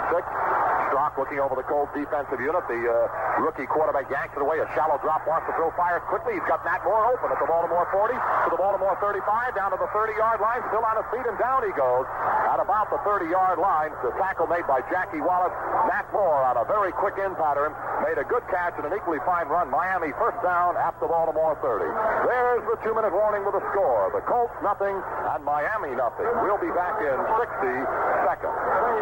Julian Corner of Lake Worth, Florida, shot a 200-point 70 Saturday to take a one-shot lead over Judy Rankin and Jane Blaylock in a wind-blown first round of the 36-hole Colgate Triple Crown of Golf in Palm Springs, California.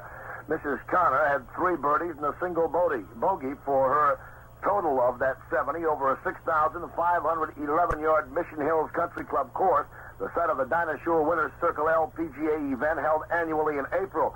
Sandra Palmer, who captured this year's Dinah Shore Classic, and Joanna Worsham had 72s, while Pat Bradley, winner of the Colgate Far East event at Melbourne, Australia last weekend, was tied at 76 with Carol Mann and Joyce Kazmierski.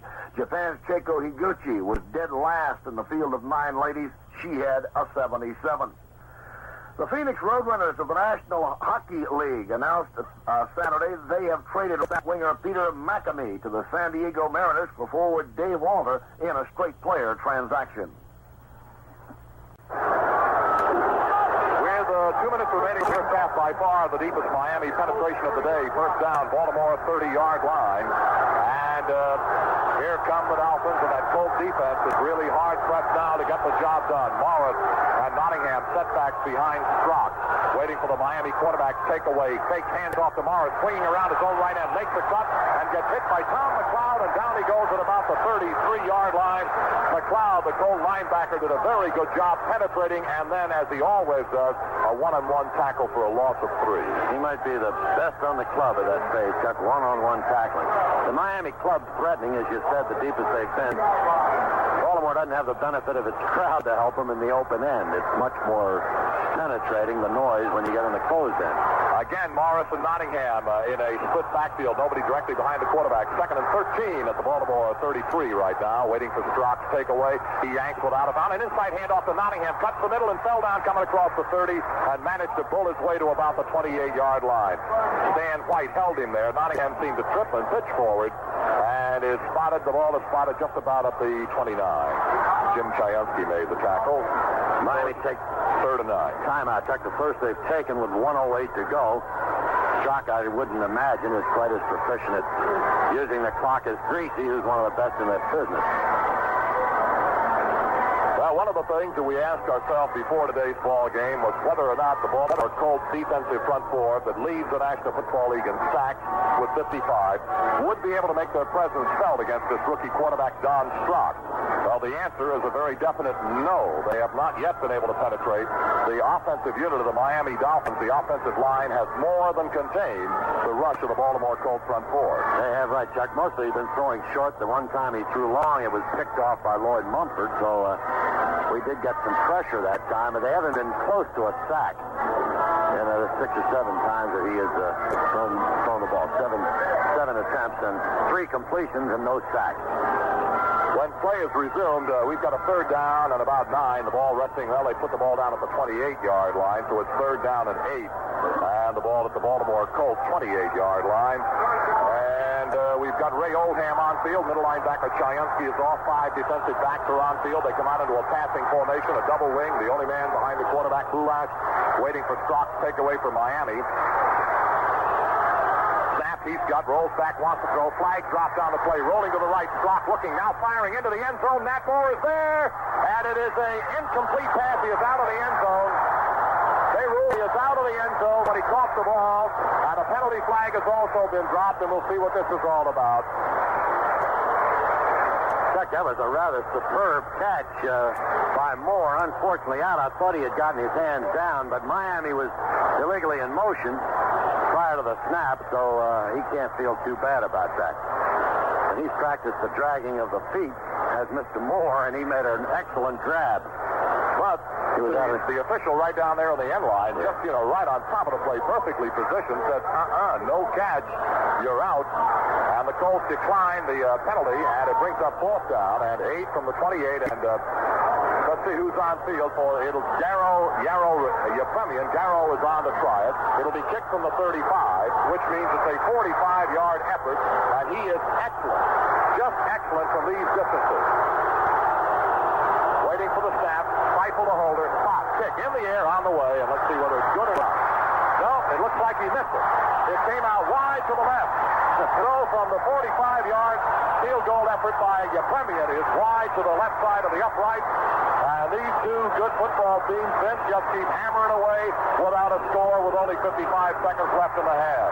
Each has missed the opportunity to field goal. This is more difficult than certainly Linhart's was. Baltimore gets the ball at the 28-yard line.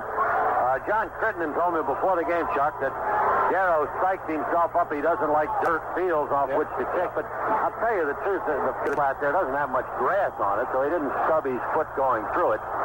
He just missed it wide to the left. Well, he's been very, very good, but a 45-yard effort is, kind of difficult. First down, Baltimore at the 28-yard line of the Baltimore Colts. Back to throw goes Burt Jones, and first down, plenty of time. Going for broke. Here comes Glenn Dowdy. Incomplete at the Miami 20. Oh, what a bomb from Burt Jones to the intended receiver, Glenn Dowdy, and believe me, it was overthrown. Overthrown. Had to throw it 70 yards because it was somewhat diagonally from the middle of the field to the sideline, and it was overthrown 70 yards. So Glenn just couldn't get there. Roger Carr was streaking down the other side, Chuck, and he wasn't just running out there to keep somebody occupied. He might have been a receiver. As the Seabeers would say, he was down, southbound and down. He really was. He was flying. All right, wide to the right goes Dowdy. The other side goes Roger Carr. Split backfield, second down, 10 at the 28. Jones again wants to put it in the air. Straight drop, set, pressure. And down he goes at the 15-yard line. And breaking through was Bob Matheson, the linebacker, and he pulled Jones off his feet at the Colts 15-yard line. And let's see where the official's going to stop the ball. They say the 16-yard line. The Colts offensively, Vince, have rushed for 71 yards and passed for 82, a total of 153 yards. The Dolphins in the first half, 36 yards passing, 68 yards rushing, a total of 104. And with 43 seconds of the clock ticking out and third down and very, very long, I wouldn't be surprised if they just sit on it here. Well, of course, Miami can take a timeout and force them to punt. Right. They don't make it on this down. Third Third down, about 22 at the Baltimore 16. Dowdy to the right side of the set, Carr to the left side of the set, waiting for Jones to take away from quarterback Mendenhall. He's got it. A straight drop, wants to throw. Set, rolls to his right, fires, penalty marker as McCauley catches the screen at the 20, down to the 25, and then he is pulled off his feet at the 27, and the penalty flag has been dropped back downfield at the 10-yard line. Ernie Roan makes the stopping tackle, and we got the preliminary sign, but I missed it. I think, I don't know whether it was holding or what it was. I just missed the sign. You know what could happen here. Now we have 13 seconds to go. Miami takes the penalty. Baltimore will get the down over, so I guess they could run out the clock. However, with another timeout left, Miami could stop the clock, force a punt, and we could see a fair catch up here around midfield, and Birmingham try one of those free kick field goals. So but I think that's all academic because I don't think the penalty was against the Colts. Yes, it was. It was holding, and Miami declined it. Right. It's now a fourth down for the Baltimore Colts, and the ball resting at the Colts 27. It's about fourth down 11 at the Baltimore 27. David Lee is on the front, and this will be a 10-man rush again from Miami. Nat Moore is waiting at the Miami 25-yard line, waiting for the snap from center from Forrest Blue. Still waiting, still waiting.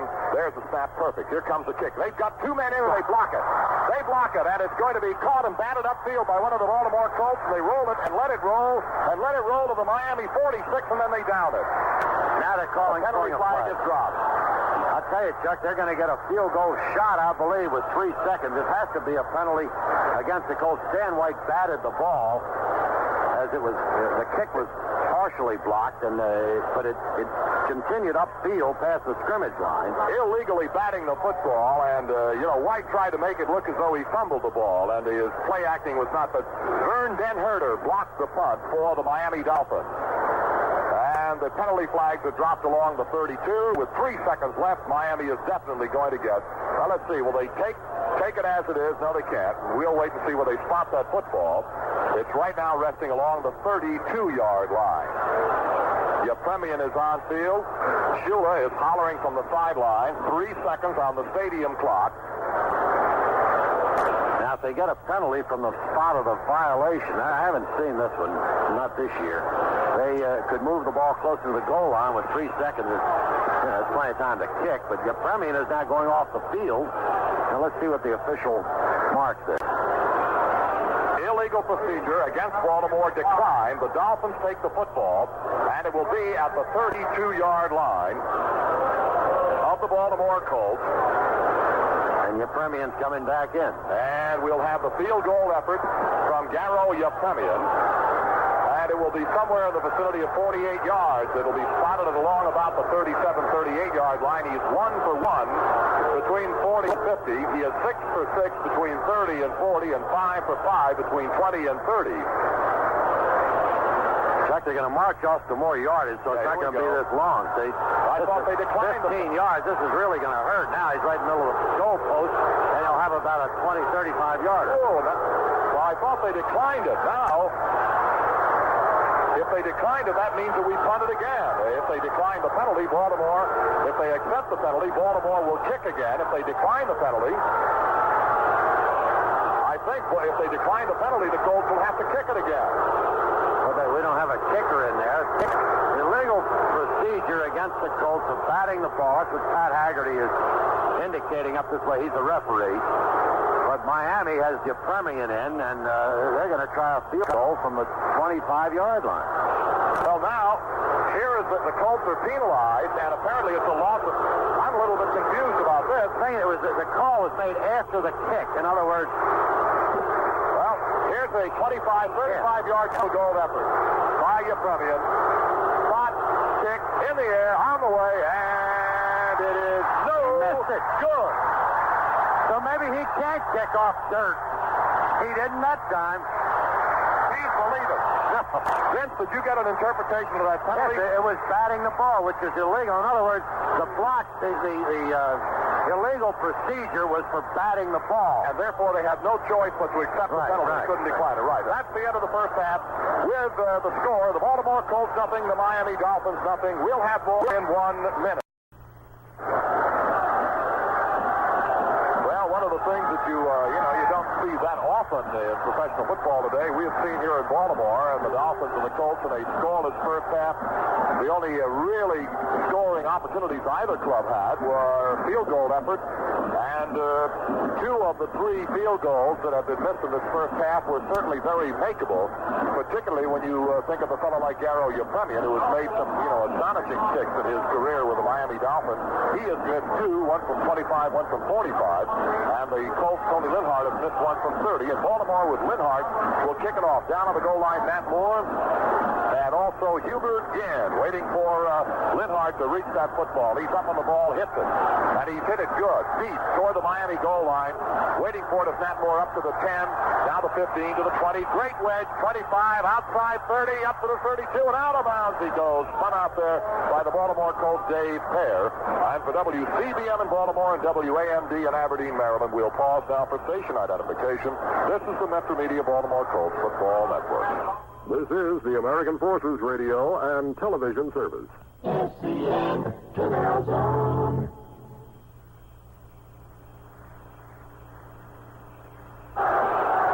Dolphin ball, first down, and the ball resting at the Miami 32-yard line.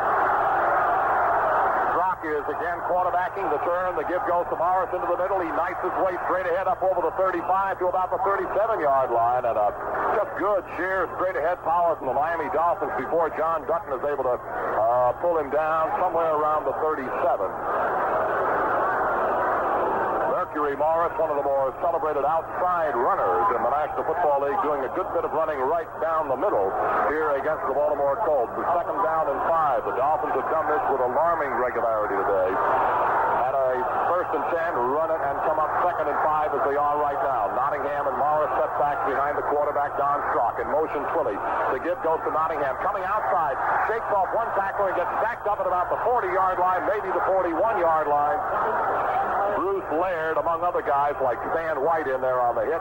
Also Nelson Muncie over there. They spotted just over the 40-yard line. Third down and a very short 2 for Miami at that spot. Twilley out, and the tight end comes in to replace him, the blocker. And as Chuck said, they've tried to make 5 or better on first, and they've done it a lot. They're taking some pressure off Strock, forcing him not to throw very much. Nottingham and Morris shoulder to shoulder in a standard throw set. Matt Moore shifts over to a wing on the right side of this Miami set. Third and 2 at the Miami 40 to Nottingham straight ahead. He's got the first down, battling his way forward to the Miami 44-yard line. Nottingham feels through a pretty good hole and is pulled down by John Dutton at the Miami 44 where it's first down. I don't think Strock's thrown on first, Chuck. Comes up in the middle of the field. He did on first, I think, when we had the interception. Miami has penetrated the 35, but since then they've run the ball inside the tackles mostly on first down. Twilley is set out wide to the left side of the Miami set. Moore the other way, waiting for Don Strock to get that snap from Langer. Yanks it away. A shallow drop, wants to throw, fires outside. It is caught by Matt Moore, and down he goes with Mumford making the tackle at the Miami 48-yard line. And I'll tell you, there was a little feeling in there with Mumford and Moore. In front of the Miami bench where he used to sit, Frank. He's happy to be here. Speaking of Matt Moore, let's take a look at the pass receiving. He caught 3 for 36 in the first half, the only Dolphin to catch any passes in the first half. Chester, Mitchell, Carr, Dowdy, and McCauley all calling for the Colts. No score in the third quarter. Early moment Strock gives to Morris. A left-hand sweep. He turns the corner and is hit at about the 50, falling forward to the Baltimore 49-yard line. It looks like Stan White, among others, along with Bruce Laird and the big guy John Dutton. And Morris has now come up to about the Baltimore 49-yard line. A gain of 3, third and 3.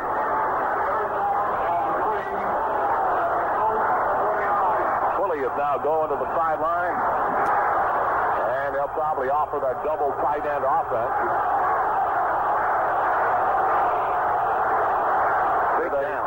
Third down, about 3. Nottingham and Morris, the setback behind quarterback Don Strock waiting for the takeaway. He fakes, hands off, wants to throw. A deep drop, set.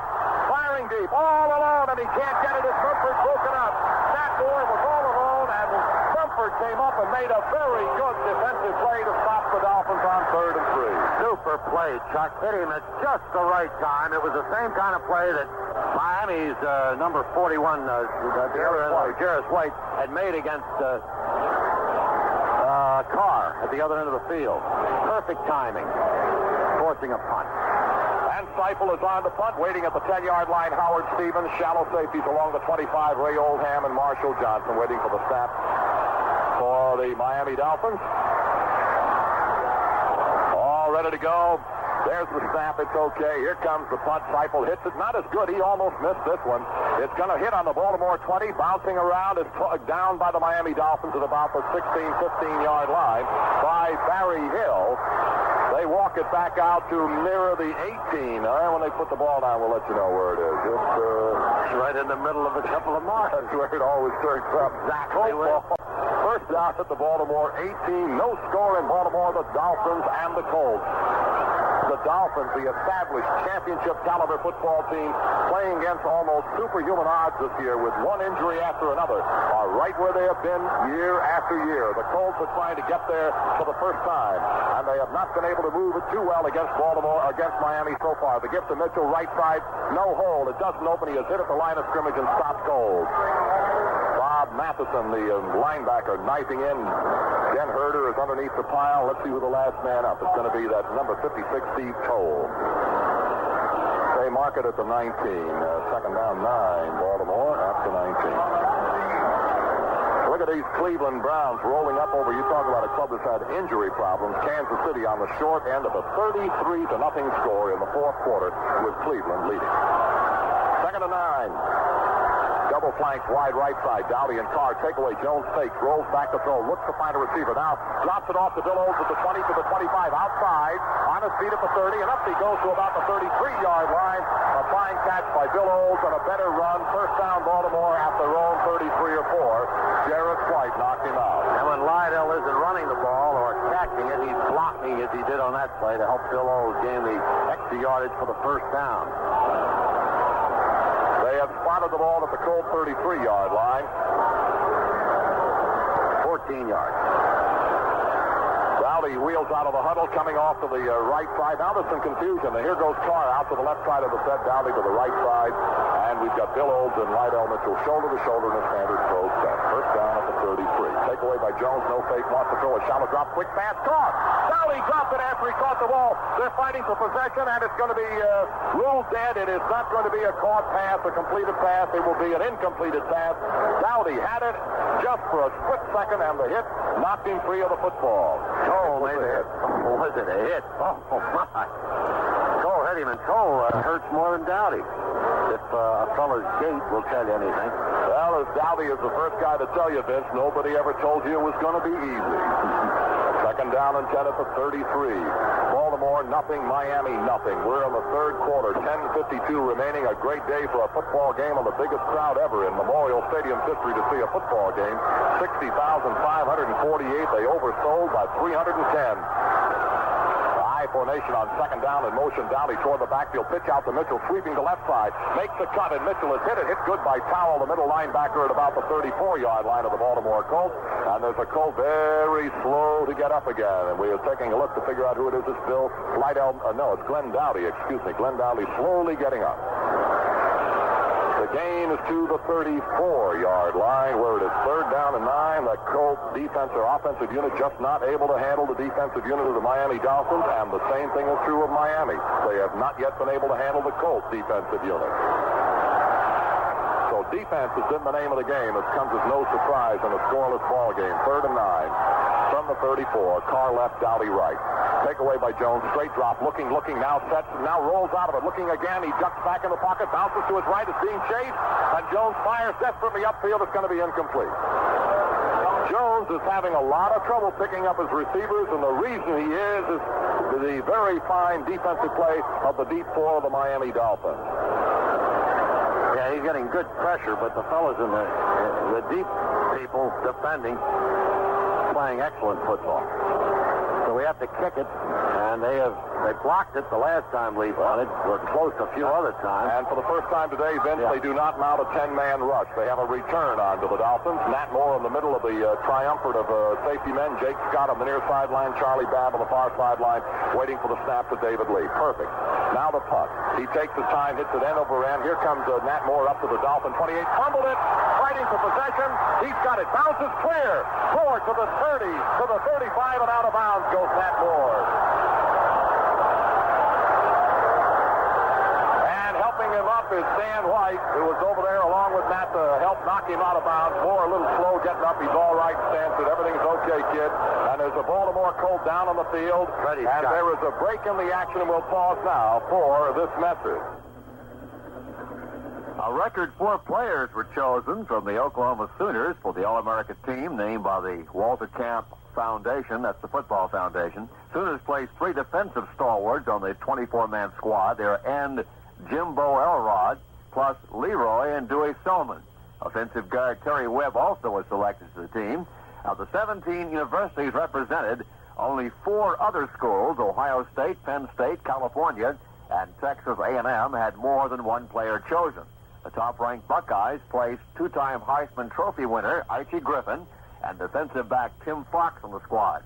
Linebacker Greg Buttle and kicker Chris Barr were chosen from the 8th-ranked Nittany Lions. Meanwhile, running back Chuck Muncie and wide receiver Steve Rivera were selected from 16th-ranked California, and the 6th-ranked Aggies were represented by linebacker Ed Simonini and defensive back Pat Thomas. The injured Baltimore Colt being helped to the sideline is Freddie Scott. It appears to be a leg hurt. Statistically, here's some information prepared by Tommy Davis about the Baltimore Colts defensive unit. They have shut out the opposition over 6 straight quarters, including the first half of today's game. Also have shut out their opponents in 10 of the last 12 quarters the Colts have played. They have shut out. Today's episode is brought to you by thisdayinthenfl.com. Celebrating football's greatest moments, one day at a time. Listen to classic broadcasts, explore historic games, and keep the legacy of the NFL alive at thisdayinthenfl.com. Their opponents going all the way back to the second half of the Miami Dolphin game in Miami. First down, Miami at the Miami 37-yard line. Takeaway by Strachan. First down, wants to throw. Pressure coming. Throws to the screen man. Don Nottingham up to the 40, to the 45. Open at the 50. Into Baltimore territory. Down by Jackie Wallace at the Baltimore 44-yard line. First down from the Miami 35. A screen to Nottingham, and the Miami Dolphins blew the Colts right off the field for a first down at the Baltimore 45. 20 yards on the play, and since we said Strachan hadn't been throwing on first, he's done it on the next 2 series, including that screen to Nottingham. He may be a rookie, untested quarterback, but in a pressure-laden ball game, he looks like he's been doing it every week for quite a few years. First down, Baltimore 45, in motion fully through the Dolphin backfield to the far sideline. Takeaway by Strock. He hands it off to Mercury Morris, trying to swing the left end. They plug it up. He tries to reverse the field and can't get anywhere as the Colts, Bruce Laird and John Dutton are all over him right along the Baltimore 47 or 8-yard line. What a play Dutton made. Stacking up the opposition stutter step from Mercury, and John Dutton, who's a lot taller, and stayed right with him with the steps and made the defensive play possible. Well, he read it very well, and Dutton had a heck of a jump and reacted beautifully. And now, instead of Merc Morris in that backfield, number 32, Benny Malone has come on for the Miami Dolphins. Some of it runs as though he doesn't know which way his legs are going, and is he an effective runner? And they also have Buash in there as a setback alongside of Benny Malone. Second and 14 at the Baltimore 49. Waiting for the snap. Stock broke the snap count. The ball didn't come. Stock moved. And the flags are dropped all over the place. It's illegal procedure for back in motion penalty against Miami. Must be kind of embarrassing, huh, Vince, to be in under center, give him the snap count, move away, and the ball's not there. Okay, well, 10 other guys were wrong, you have to figure. I guess so. Well, I guess that's the sort of thing that you get with timing. He hasn't been snapped the ball very long from Langer. He has played very well, though. Strock Strock, the youngster from Virginia Polytechnic Institute. He really has. He's been just an outstanding quarterback in some very tough football games. Last week against Buffalo, this week against Baltimore. Second down and 19 at the Miami 46. Strock yanks it away, wants to on the reverse. He gives it to Malone. Malone around the right end. Good blocking, and is hit by Malone by number 52 McLeod and taken down right about at the Baltimore 48-yard line. Boy, that fellow's a good slashing type of a runner, is Benny Malone. He sure is, and those crazy legs of his. They spotted at the Baltimore Colts 48-yard line, and it is now third down and 13 for Miami. And in the early going of the second half, one of the more important plays facing the Baltimore defense, Mike Barnes drops out, and you add Ray Oldham. Sometimes the Colts drop a linebacker in this third and passing situation. Sometimes they drop a tackle. Now they've dropped to a linebacker. The Colts seem a little bit confused defensively momentarily. Now they're set. Third and 13 from the Baltimore 48. Takeaway by Strock. A shallow drop. Quarterback draw. He runs it out of there. He's down to the 40. On his feet into the 30-yard line. And pulled down inside the Baltimore 30-yard line goes quarterback Don Strock. And what a heck of a call. A quarterback draw. And Strock runs for a first down inside the Baltimore 30. Fantastic call. Exactly. He called it. I mean, this wasn't a broken play. He ran a quarterback draw. Dropped back. Pressure was coming. Got between the initial people who were pressuring him and made a first down at the 29. And now back in that backfield again, Nottingham and Merck Morris wide to the left side, Twilly to the right side, Nat Moore. Strock fumbled the football, picked it up and starts running with it, and Freddie Cook eats him up, grabs the football, but it has been whistled dead, or has it? No, Miami still has the football. Freddie Cook searched the quarterback Strock, took the ball away from him, and the ball has been whistled dead prior to that event. Nobody can question that because only the guys in the field heard that whistle, so who can say when it was called dead? They gained a yard to boot. The Colts aren't complaining too much. Initial reaction was a little violent. But that's the second time in the last series of plays that the Dolphins have had just a little mix-up in their snap and the ball handling from their center and their quarterback Strock. Now they chase number 86, Freddie Solomon, wide to the right side of the set. We have again Nottingham and Morris. Here comes Solomon in motion through the Dolphin backfield to the near sideline. Strock takes it away without a fake. Rolls back, wants to throw, has time. Now rolls out, gets away from one man, gets away from a second, throws, and it's incomplete, intending for Solomon at about the 15-yard line of the Colts. Finally got a little pressure on quarterback Strock. Joe Ehrman and John Dutton were there, but they couldn't wrap him up. The Dolphins third down and 9 of the Colts 28.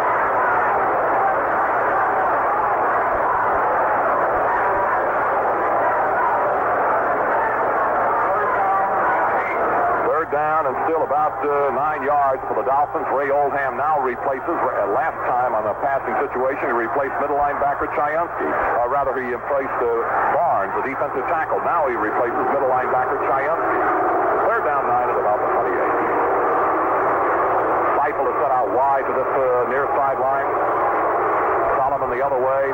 The only man behind the quarterback is Gulach. Strock misses the snap count again, and the penalty flags are dropped all over the place. And again, the Miami quarterback has had, this is the third time, Vince, he's had problems with the snap count and the snap from center to quarterback.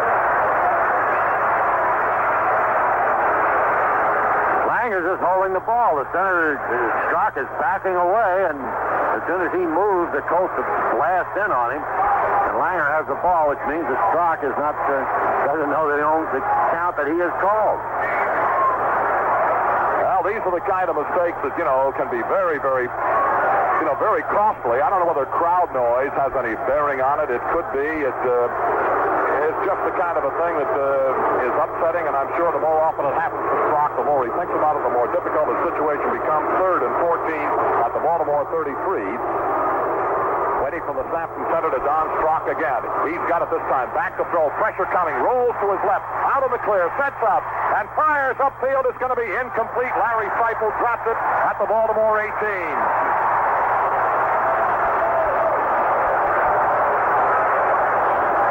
So they'll try another field goal. Or will they? This is too far, maybe. I don't see that fellow with the necktie. Be a 50-yarder. And the fellow with the necktie, Gary Yepremian, is staying on the side.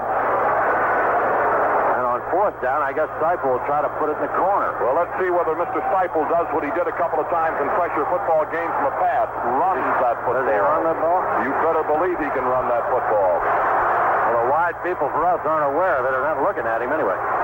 Already, we're waiting for this punt if it develops, and it probably will. Stevens is very shallow. They figure that maybe he might want to run it. He waits for pressure. Now here comes his kick, angled to the near sideline. The Colts are going to let it hit. It hits and goes into the end zone. Colts will have a touchback and first down at their own 20-yard line. Hey, there's a timeout here in Baltimore. We'll be back in 60 seconds. Checking the scoreboard again, we have some more scores. Buffalo pouring it on New England now. Braxton going 1 yard for a touchdown. The extra point was good, 20-7. Then O.J. Simpson ran 63 yards. This is still in the third quarter. Extra point again was good. That made the score 27-7 Buffalo. And still yet, in the fourth quarter, Morangi throws a touchdown pass to Hill of covering 41 yards. Again, the conversion was good. And in the fourth period, it's 34-7 Buffalo over New England. Now at Atlanta, the Falcons have scored again. Francis, 31-yard pass from Standback. Extra point by Mickelmeyer, good. 31-9. Atlanta over the 49ers. This is in the fourth period. Halftime, St. Louis Cardinals 17 and the Chicago Bears nothing. Well, the punt from Larry Seipel, intended for a coffin corner, rolled in the end zone. Baltimore goes to work, first down at their 20-yard line. We have 6:39 remaining in the third quarter. No score. Mitchell and Olds setbacks behind Jones, double flank wide left. The give to Mitchell, sweep on the right side. Fakes in, cuts out, and is caught and pulled down by the linebacker on that side, Doug Swift.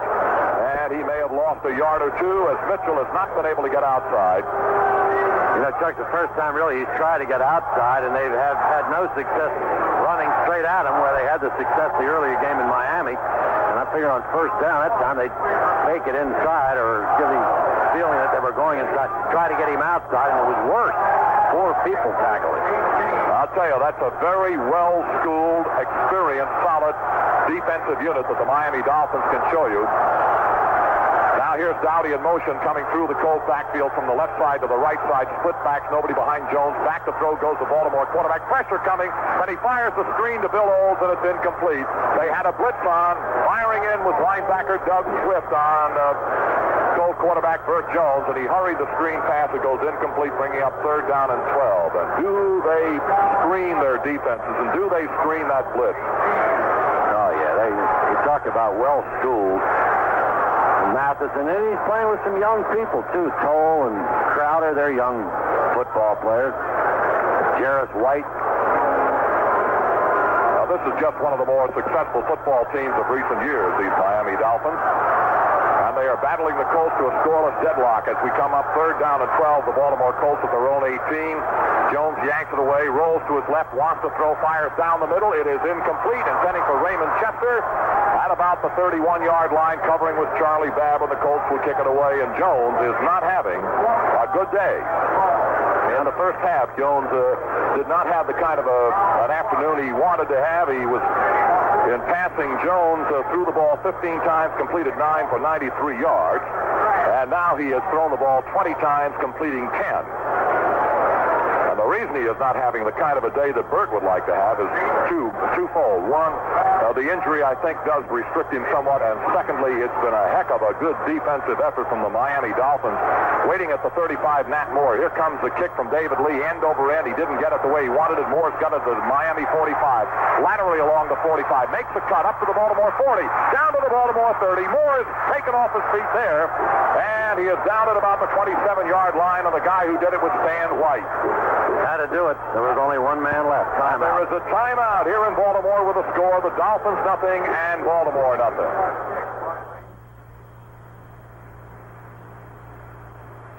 Other happenings in sports today. Marquette coach Al McGuire has insisted from the beginning of the college basketball season that Paul may be a sleeper in the Midwest this season. As it turned out, McGuire proved to be a good prophet.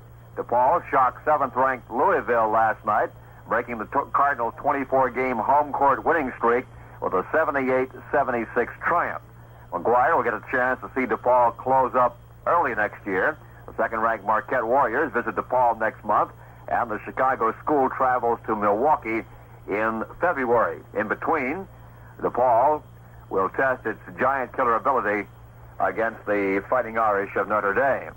Here's how some of the top teams fared in basketball over the weekend. Number 1, Indiana beat Florida State 83-59, then won over Notre Dame 63-60. Marquette, number 2, as we said, beat Drake 80-58. Number 3, Maryland beat Boston University, and also Georgia Tech.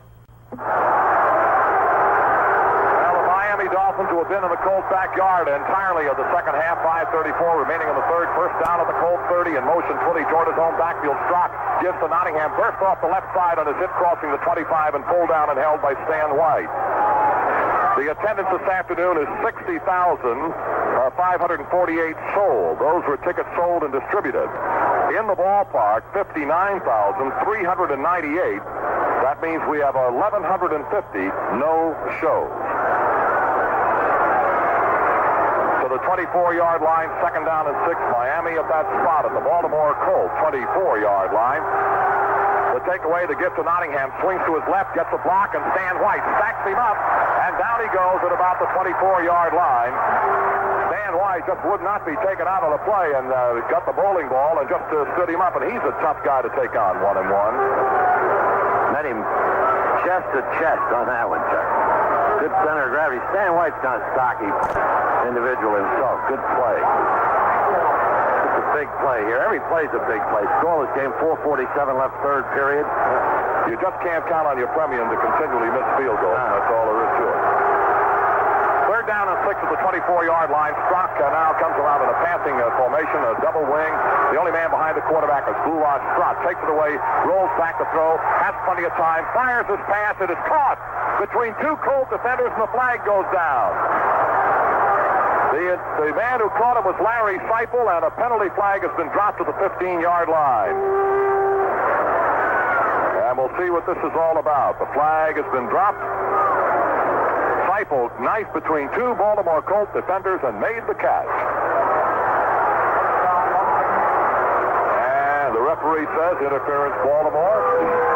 First down. The catch was made anyway, and there's no further damage, but the ball now to 17. They didn't prevent the catch for the interference. Deepest they've been. Well, it's just, it seems like it's only a matter of time. They've had it down in this end of the field throughout this third quarter, have the Dolphins, and have still not been able to score. Tabulas down through the right side all the way to the Baltimore 10-yard line goes, and Lou and Bruce Laird is able to ride him down with Lloyd Mumford's help at about the Baltimore 10-yard line. And the defensive unit of the Baltimore Colts has been on the field for quite a little while here in this third quarter, and Miami is just bringing it to them. Second down and 3 now at the Baltimore 10-yard line. As they come out with Blue-Lock and Merck Morris, the setbacks behind the quarterback, Don Strock. Waiting for that takeaway. Strock's got it. Gives to Morris down the middle into the Baltimore 5, and he is held up the 5-yard line. But a first down and goal to go for the Dolphins at the Baltimore 5.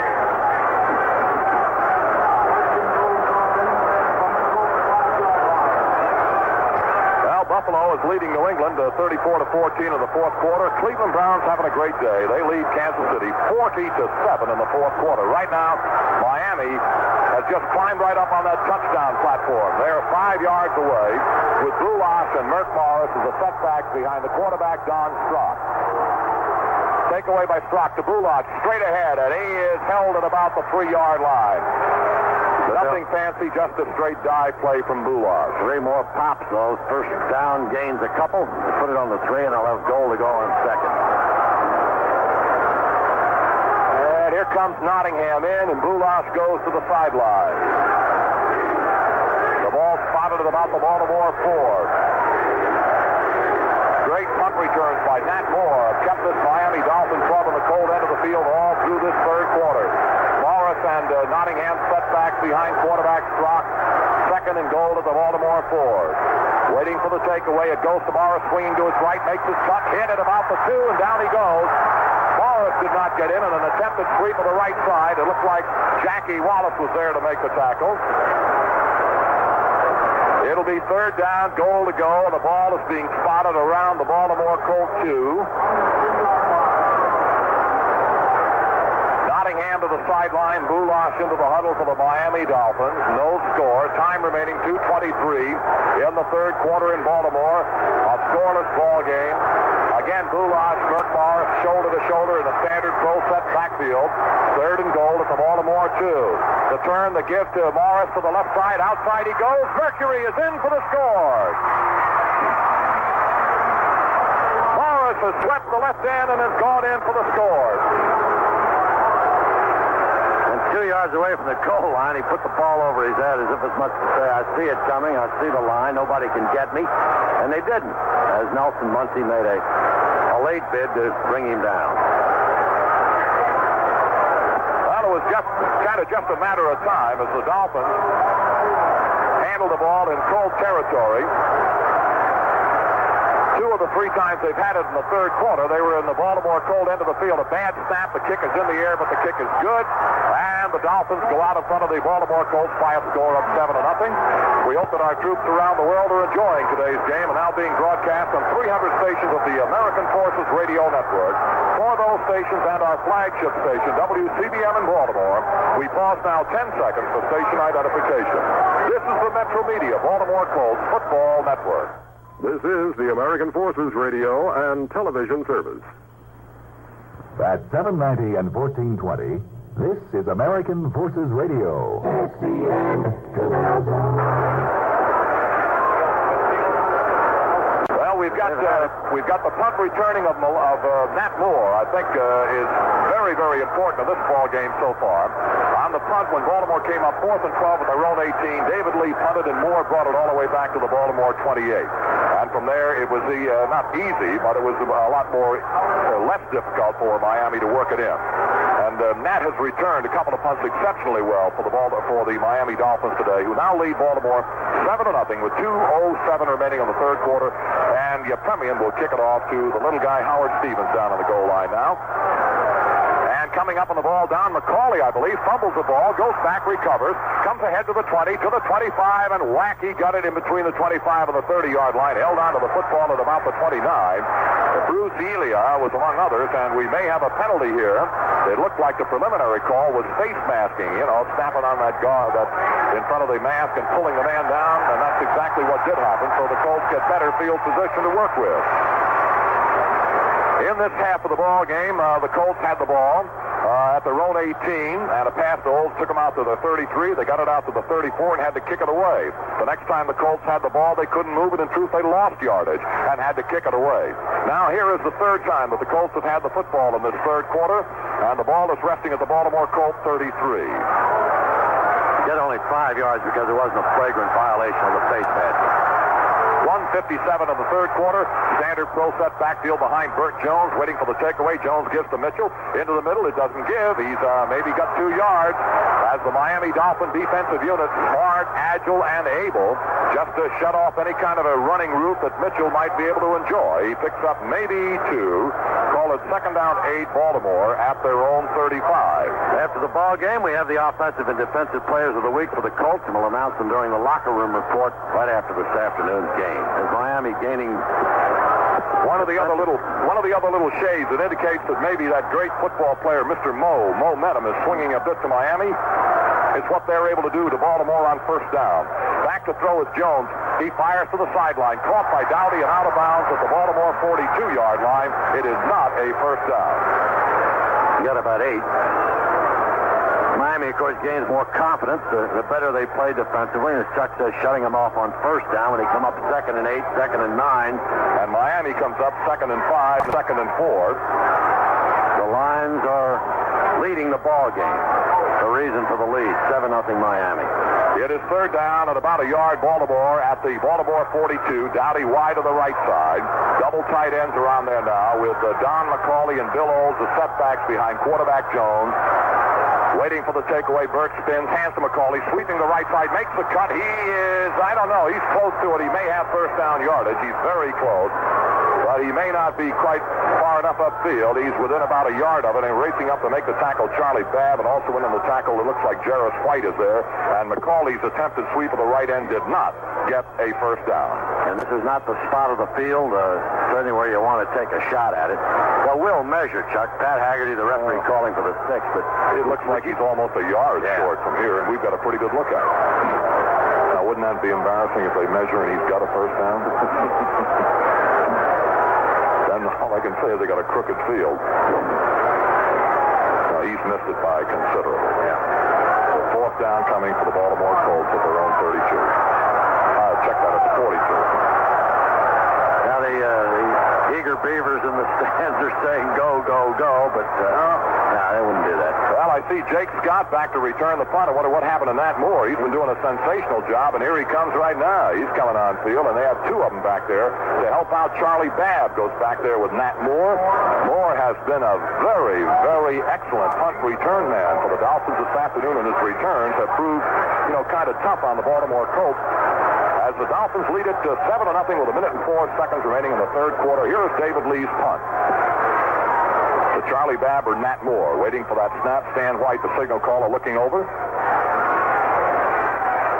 Now we're about ready to go. Here comes the snap and the punt. David Lee hits a beautiful, booming, deep spiral. Back goes Nat Moore inside the 10. He's got it at 10, laterally along that 10, makes a cut, goes outside, sweeps through a host of tacklers, and is pulled off his pin at about the 19-yard line by Bob Pratt. And a flag goes down. Boy, that fellow Moore made a cut and came through. It looked like 3 of the Baltimore Colt tacklers, and then Pratt got there and yanked him off his pin. Nat Moore, wide receiver from Florida, and there's a penalty flag, and it's a face mask. So they're even in that area. Face masking against the Baltimore Colts, and now, the very well-disciplined, experienced Miami Dolphins are playing just a lot better football right now than are the young and inexperienced Baltimore Colts. First down, Miami, and the ball is spotted at the Miami 23 rather than at the 18. Nat Moore wide to the left side, out on the right side is Twilly. Split backfield, no man behind, quarterback Don Strock.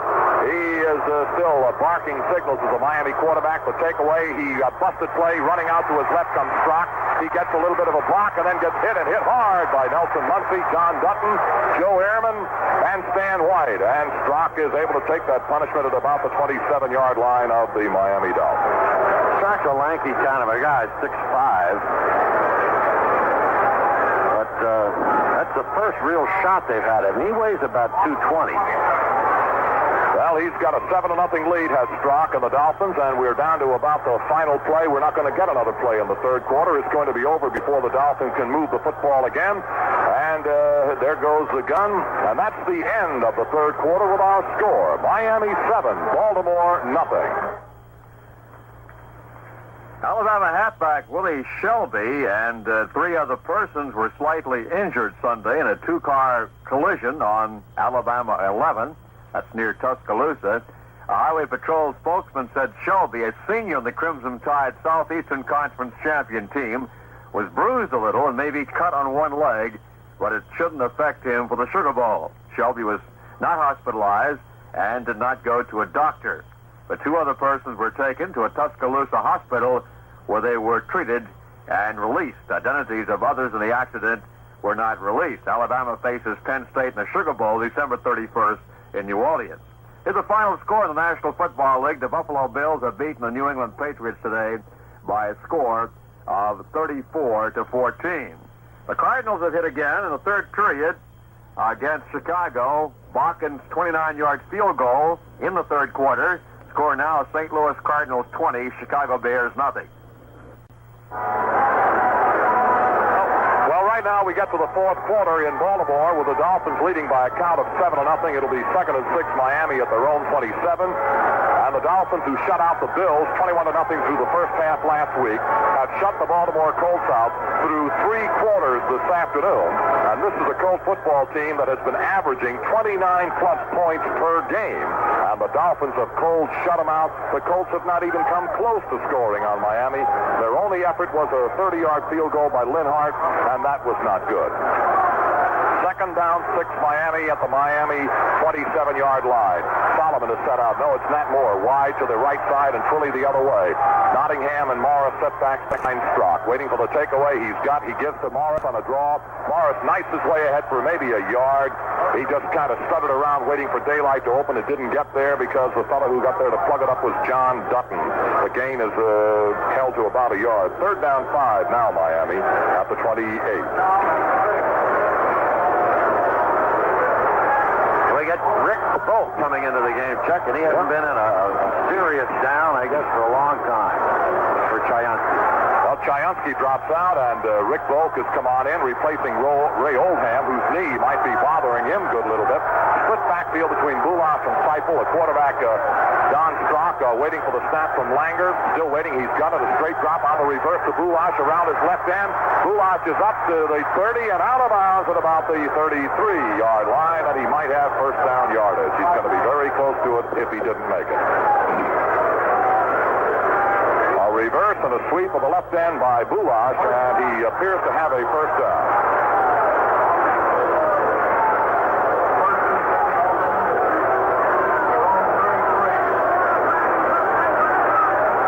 Now first down at the Dolphin 34-yard line, leading by a score of 7-0. The second half of the ball game has been completely dominated by the Dolphins.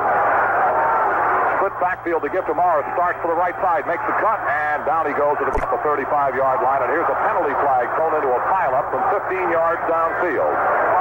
And that was by field judge Pat Millett, who threw the flag. And I don't know what it's all about. Jim Chayonsky gets tackle credit. Holding against Miami.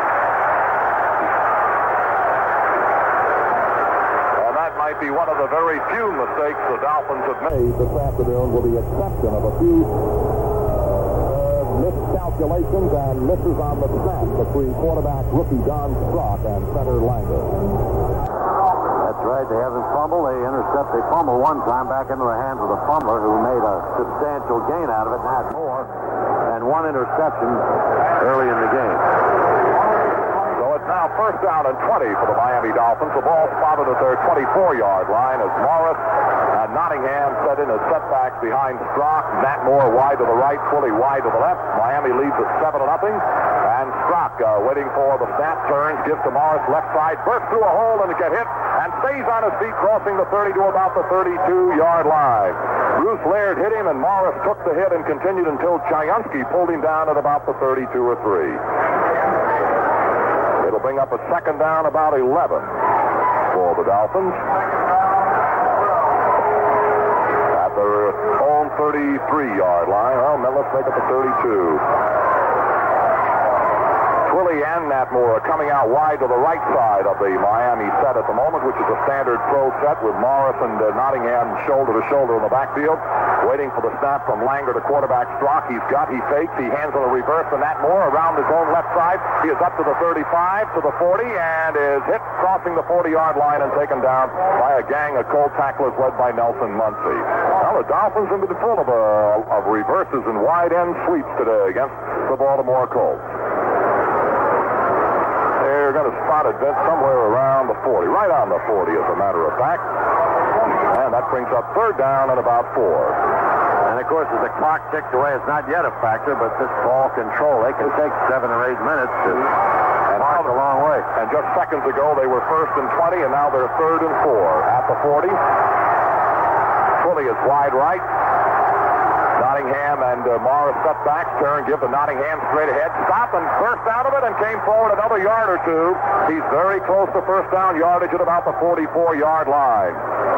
This will require a measurement, and we just don't know. But Nottingham was plugged up, rolled off the pile, and came forward another 2 or 3.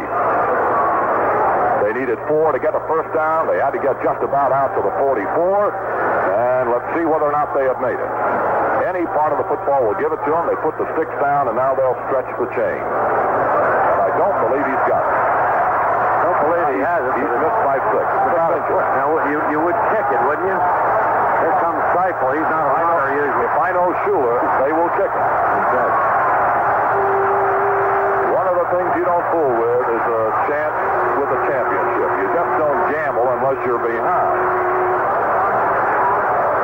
Feifel is on field to punt. Downfield, Howard Stevens is waiting. Marshall Johnson is back there with him. Rick Volk is backpedaling. Feifel, who has done a very good job punting for the Dolphins for quite a few seasons, has continued his effective punting again this afternoon. He missed only one. Waiting for the snap. There goes the snap. Here's Feifel's punt. He hits a fine high spiral deep into Baltimore territory. Stevens, fair catch requested by Howard at about the 13-14-yard line. And the Colts go to work deep in their own backyard. There is a timeout here in Baltimore. We'll be back in 1 minute.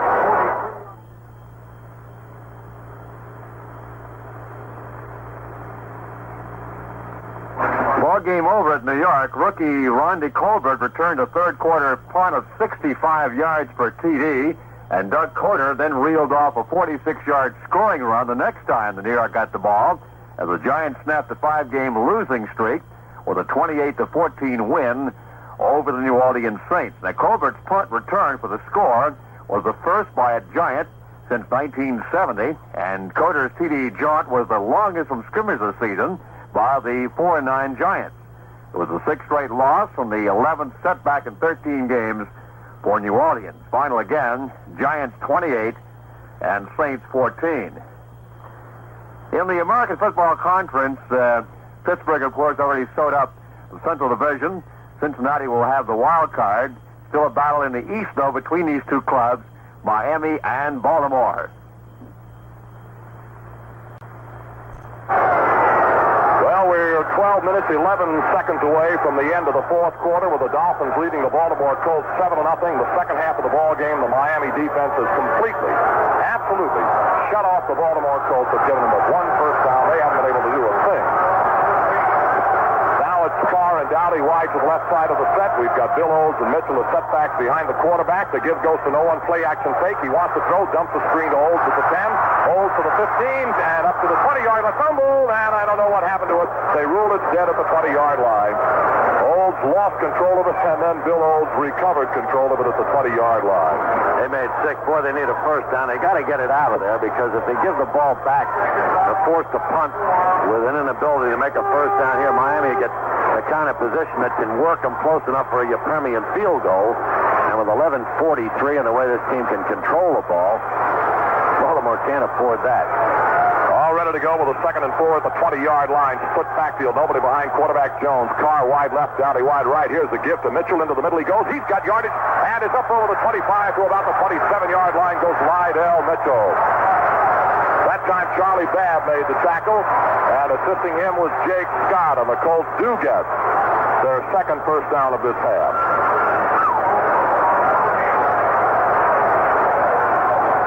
Well, in Miami in the second half, the Baltimore Colts lost their quarterback, Burt Jones, and Marty Domrese was rushed into the gap, and he kept the ball on the ground, and the Colts ran it. Well, let's see what they're doing now. First down at the Baltimore 28. High formation. Old front man. Lydell is the second man. Jones fakes, rolls back, wants to throw, fires outside, and it is caught, and out of bounds goes Glenn Dowdy at the 38-yard line of the Colts, and that's close to another first down. He drilled it, so he didn't. Again, you wonder if he's hurting. I know he's hurting, but it's not affecting his delivery. It is a first down, as the pattern run by Dowdy was right at the post, and he got the first down. Now Colt ball first down at their 38-yard line. They've come from their own 14 to their own 38 on 3 plays. Dowdy coming out wide to the left side of the set. Roger Carr the other way. The Colts looking at present an I formation against the Miami Dolphins right now. First and 10 at the Baltimore 38, trailing 7-0. Jones rolls slightly to his left, wants to throw, fires down the middle. It is caught by Raymond Chester at about the Baltimore 46-yard line. Chester peeled back on what they used to call 100 years ago kind of a button hook. It's been that long. At the 46-yard line. Second down and 2. Well, the final New York Giants defeat New Orleans 28-14, excuse me. That's the final score. The Giants 28, New Orleans 14 is the final score. Second down 2 at the Colt 46. Split backfield. Nobody behind Burt Jones. Dowdy to the right side of the set. The gift to Lydell. He's got first down at about the Baltimore 49 as he gallops straight ahead. Mitchell picks up a first down at the Baltimore Colts 49-yard line. On the Colts now mount a little bit of an offensive threat that begins to get this ballpark livened up in Baltimore, trailing Miami 7-0. Time 9:50 remaining. First down, Baltimore at their own 49. And kind of a mist is beginning to settle in over Memorial Stadium, and it's getting a little bit on the cooler side, but nobody in this ballpark minds. They're standing. Better than 60,000. Well, just about 60 actually in the ballpark. First and 10 at the 49. Double flankers wide to the left side. Jones yanks, takes, wants to throw. A deep drop set up by Jones. Lobs it to screen to Bill Olds. He dropped the football at about the Baltimore 49. They were trying to set a screen for Bill Olds, and he dropped the football. Second down 10, Baltimore at their own 49. Had he caught the ball, the Miamis were coming at him, and we'd have had no better than I think we have now, which is second and 10. He was 5 yards behind the scrimmage line when he dropped the ball. Here's another final score. The Cleveland Browns, who had all sorts of difficulty beginning this year, have walloped the Kansas City Chiefs 40-14. That is a final. Well, this Colt drive started on their own 14. It's now out to the 49 with a second down and 10. Dowdy wide right, Carr wide left. Standard pro set backfield. Miami leading by a count of 7-0 with 9:23 remaining.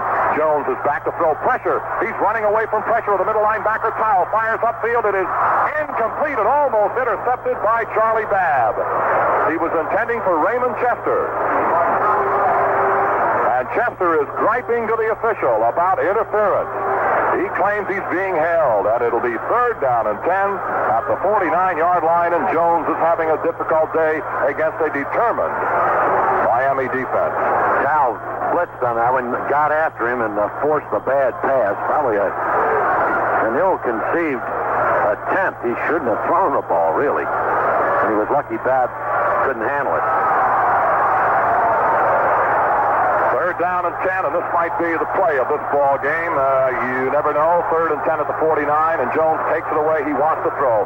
Pressure is coming. Rolls right, sets and fires. Caught by Lydell Mitchell. He's got a first down inside the Miami 40.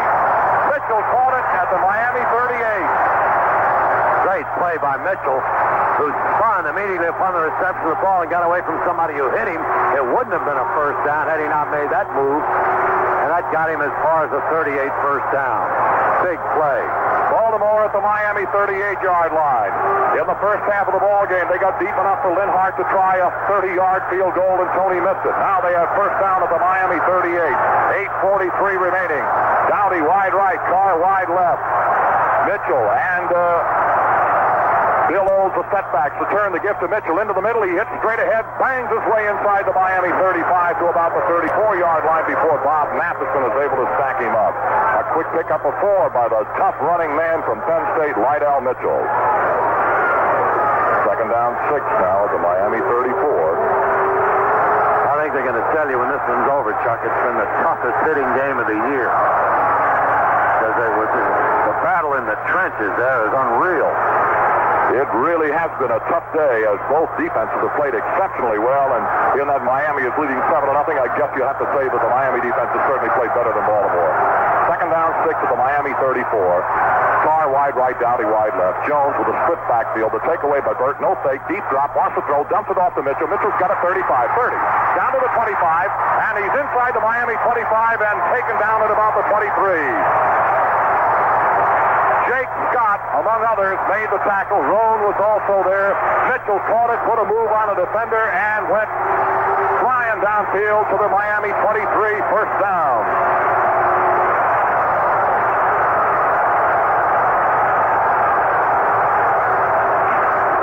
The Baltimore Colts drive, starting on their 14-yard line, has now come all the way down to the Miami Dolphin 23. And Jones brings them out, sending Carr wide to the right side, Dowdy to the left side. Again, it's Mitchell and Bill Olds, the setbacks behind the gutty kid from LSU, waiting for the takeaway by Burt. Jones rolls to his left, wants to throw, sets and fires. Caught by Chester at the 15, and down he goes at about the 11. Baltimore is on fire as Chester has just caught a pass at the Miami 11-yard line. Curtis Johnson made the tackle with 6:45 remaining. They've come 75 yards, 11 to go to get a tie if they can kick the point. And Jimmy Kennedy replaces Roger Carr on 1st and 10 at the 11. Tight end. Roger Carr out of the ball game. Chester and Jimmy Kennedy are the tight ends. Dowdy wide to the right side. They go to a double wing. Olds on one end of the wing, and Dowdy on the other end. The man behind the quarterback is Lydell Mitchell, waiting for the takeaway by Bird up to Donaldson. 11, pitch out to Mitchell, swings to his right, cut to the 10. Down to the 6-yard line goes Lydell Mitchell. A fine run and a good tackle by Jake Scott.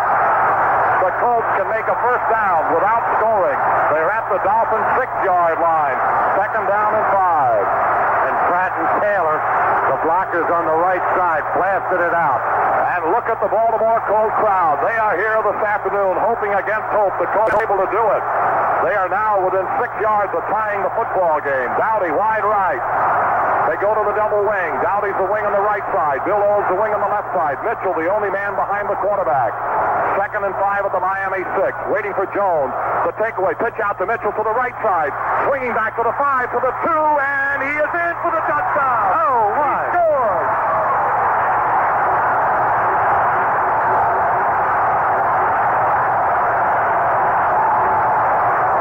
What a drive. Oh, my. The Colts have come from their 14-yard line in a sustained drive, culminated by a 6-yard sweep of the right side by Lydell Mitchell, and in touchdowns they have tied the game.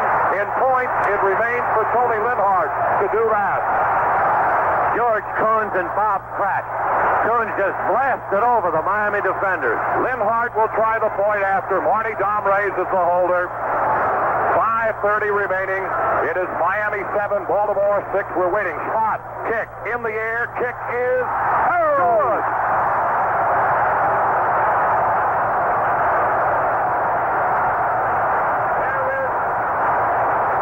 There is a timeout with the score. The Miami Dolphins 7, the Baltimore Colts 7. Final score at Cleveland, Greg Pruitt darted for 214 yards today and 3 touchdowns and passed the 1,000-yard rushing mark for the season as the Cleveland Browns overwhelmed the Kansas City Chiefs 40-14. The little halfback carried 26 times and scored on runs of 10, 3, and 14 yards to run his season's total of 1,030 with 1 game to go. He joined Jim Brown and Leroy Kelly as the only Brown runners to reach that level before 44,368 fans who gave him a full minute's applause when he broke the mark on his 14-yard touchdown run midway in the 4th period. The victory was the Browns' 3rd all at home against 10 defeats and dropped the crippled Chiefs, who was shut out until the final 10 minutes to 5-8. Pruitt scored in the last minute of the 4th period after the Browns recovered a bad center snap on a field goal attempt on their own 44. Final score again, Browns 40, Chiefs 14. Well, a jam-packed Memorial Stadium that saw their club unable to score through 3/4 of the football game have just seen the young Colts mount a drive of 86 yards in 13 plays, culminated by a 6-yard sweep of right end by Mitchell. It's a 7-7 tie. Linhart hits that football. He's got it hit pretty good. Matt Moore coming up to about the 12. Moore down the far sideline, 20, 25, 30. And he is now reversed along the 30-yard line, coming out of the open. He is hit and pulled down at the 30-yard line by the Baltimore Colts. Don McCauley was there and knifed him down at about the 30. Moore, who has been just, I'll tell you, he has been a tough man to handle in returns this afternoon, almost did it again. Well, this crowd on the feet, Vince, with that cry of defense, defense, defense. What a play McCauley made, Chuck. He was cutting for the wide open spaces, had a lot of room on this side, and Mack didn't let him get around the corner. Well, we'll watch Mercury Morris, and Nottingham is set back behind rookie quarterback Don Strock, waiting for the takeaway. Long count by Strock. He's got it, wants to throw on first down. Looks to find a receiver, dumps his penalty marker dropped as Nottingham takes the screen up to the 35-37-yard line. A flag is dropped back at the line of scrimmage. Jim Chiansky made the tackle for Baltimore. A lot of times it's a hold on a play like that, and it is on a screen. And that's what they were doing. Miami holding, and the Colts will take it back. And right now, Vince, for WJEJ in Hagerstown, Maryland, and all of our network stations, we'll pause now for station identification. This is the Metro Media Baltimore Colts Football Network. This is the American Forces Radio and Television Service. SCN to the zone.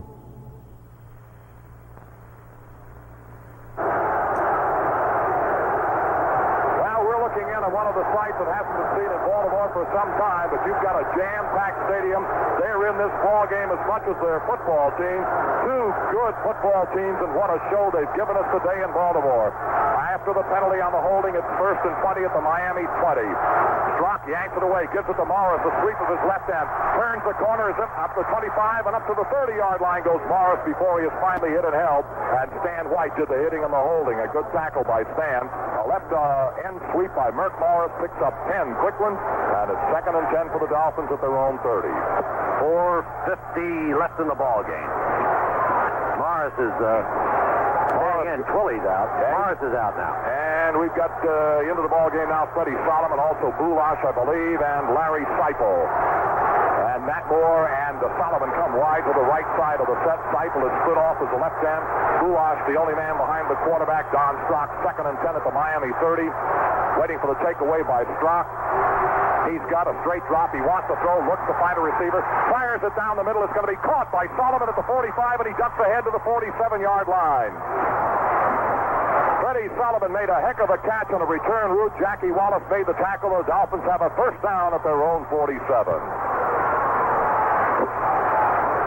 Solomon has great deep speed, Chuck, and I'm sure the defender's concerned about the deep pass rather than protecting against the first down pass, which Freddie ran. And again, a defensive front four that leads the National Football League in sacks has not been able to get to the quarterback today. Hand off to Mercury, swings the left side, makes the cut, and gets a hit, and they may have run over. Big pile up at the 45-yard line. Baltimore may have recovered. Wait for the sign from the official. They're still battling down there. There has been no sign yet, but the fumble has been recovered at the 45-yard line. We wait to determine possession. Fred Cook is Baltimore. Baltimore recovers.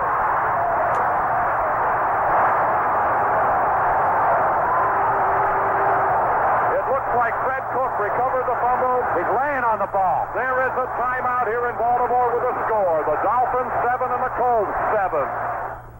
Well, they're going wild at Memorial Stadium, Baltimore. They haven't had a real good ball club since the heyday of Johnny Unitas, and they had some real fine ball clubs then, back in the 1960s. But there's been dark days since then, but they're back this year with young Burt Jones and company. They're doing real well. Here's some finals. At Atlanta, rookie quarterback Steve Burkowski passed for 305 yards today and 2 TDs. And the Atlanta Falcons, in an unaccustomed favorites role, played daring offense while defeating the San Francisco 49ers 31-9. The teams were locked in a scoreless duel until late in the second period.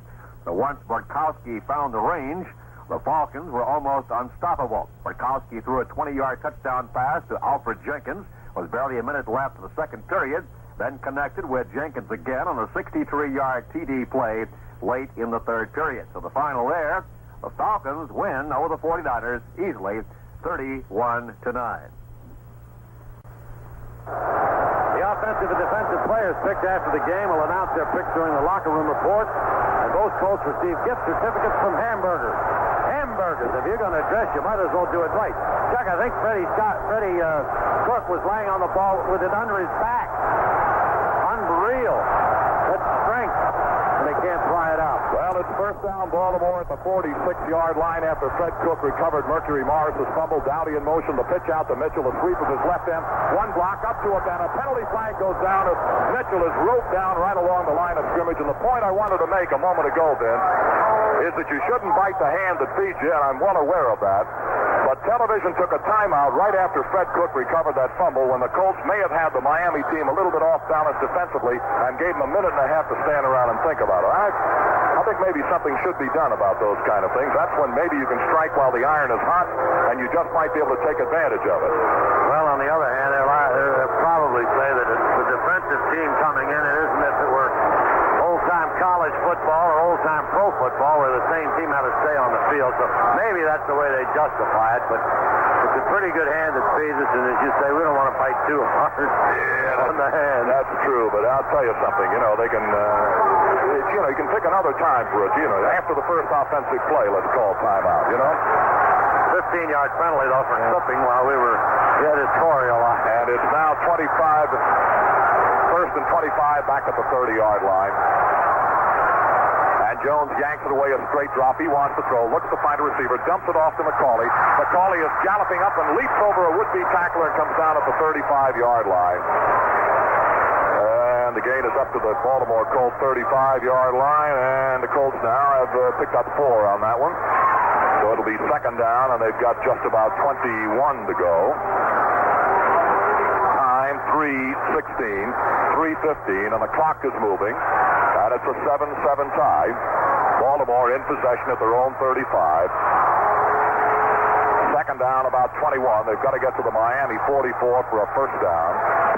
McCauley alongside of Lydell Mitchell is set back to Dowdy wide right, Carr wide left. Takeaway by Jones. Wants to throw a deep drop. Sets up, fires upfield. Here comes Lydell. And Lydell cannot make the catch. And whoo, my, the Colts really protest pass interference against linebacker Bob Matheson. And now a flag may be dropped against the Baltimore Colts.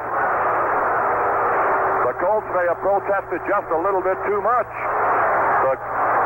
And the man who dropped the flag over here is back judge Jim Poole.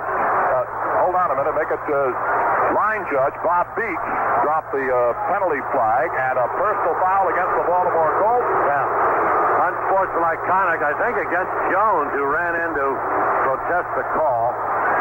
The thing happened in front of the Colts bench, which will incite the players on the field when everybody on the bench jumps up and down. When you look at the rerun, and he really looked like he was raked before he touched the ball. Now back to the 20-yard line with this penalty. Well, when the Colts get back to the 14, they'll be back where they started their last touchdown drive.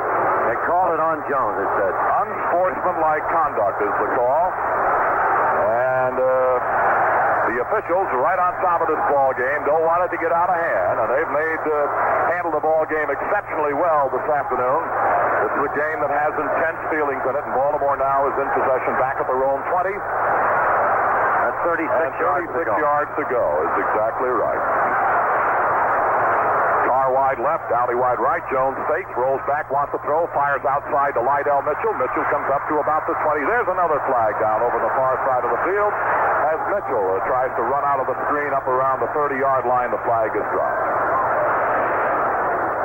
Don Reese made the tackle that time, and with 2:43 remaining, this ball game now is deteriorating just a little bit. These two clubs have played a whale of a football game right on through this afternoon, and now with the fog settling in over Memorial Stadium, perhaps they're getting just a little bit too anxious about some of the things. Slipping against the Baltimore Colts, and it's declined by the Miami Dolphins. Fourth down comes up with a gang of yardage, and David Lee is the the punter on field, and the punt return team, a trio. Jake Scott, Charlie Babb, and in the middle, a guy who has just done nothing but a brilliant job of returning kickoff and punts today for the Miami Dolphins, Matt Moore. He's down around the 25-yard line of the Baltimore Colts, of the Miami Dolphins. Snap to David Lee. Here comes his punt. He hits it good, and coming up on it is Matt Moore. Fair catch requested, and Moore makes it at the Miami 38. Good coverage by the Colts. Miami is protecting the returner.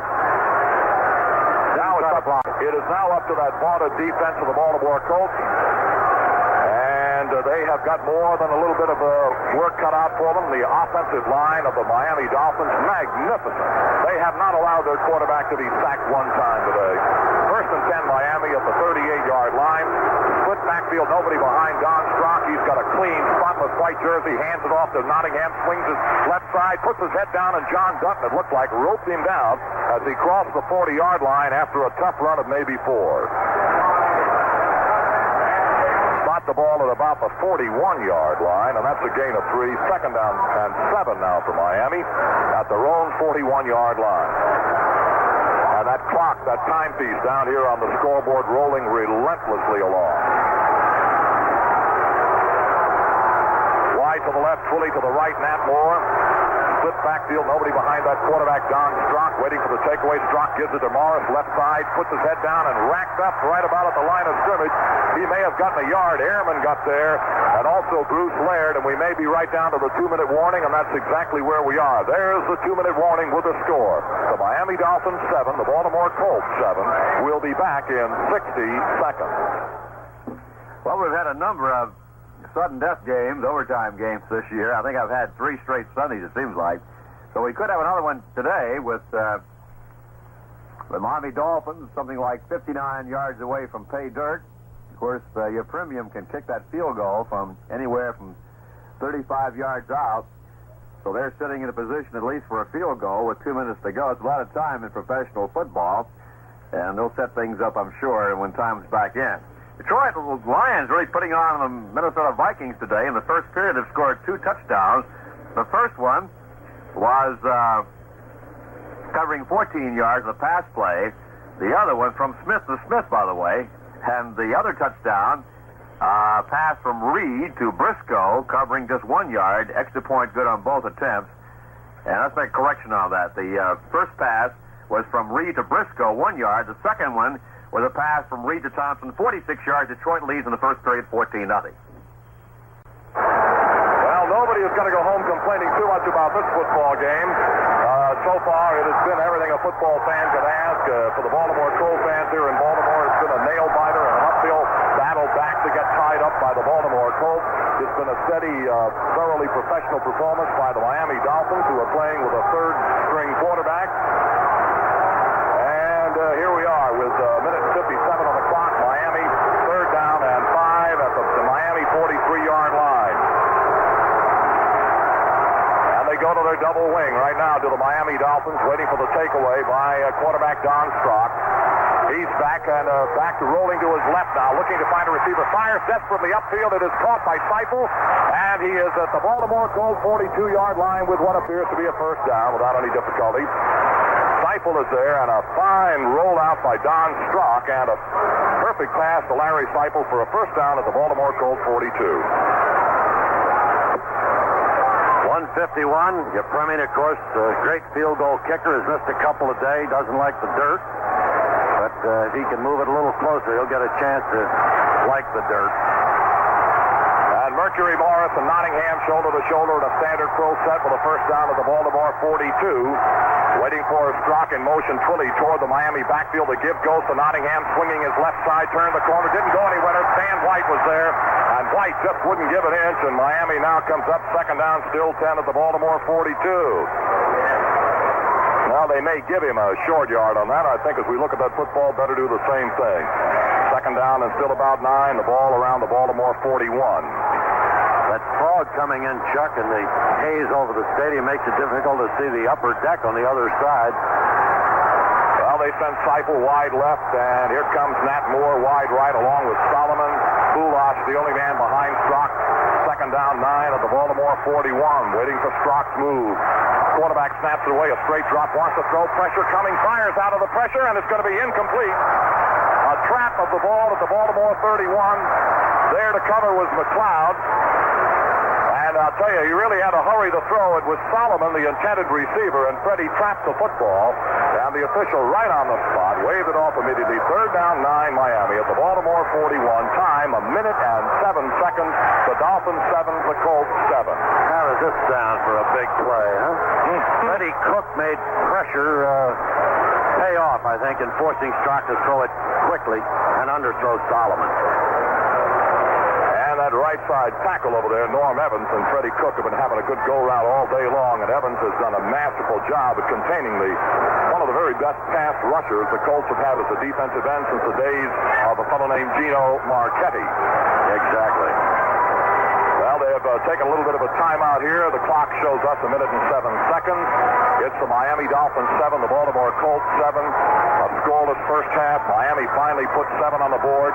In the 3rd quarter, the Colts equaled it with an 86-yard, 13-play drive in the 4th quarter. And as they say, the issue is yet to be resolved, and the outcome is in doubt.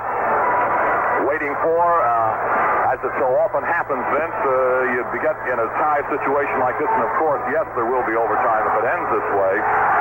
But so many football games today are decided by, I think, 6 of the 8 overtime games played so far in the National Football League this year have been decided by a field goal. Well, we have one of the premier people who decided the longest game ever played that way, and he may get the opportunity, Darryl Yepremian.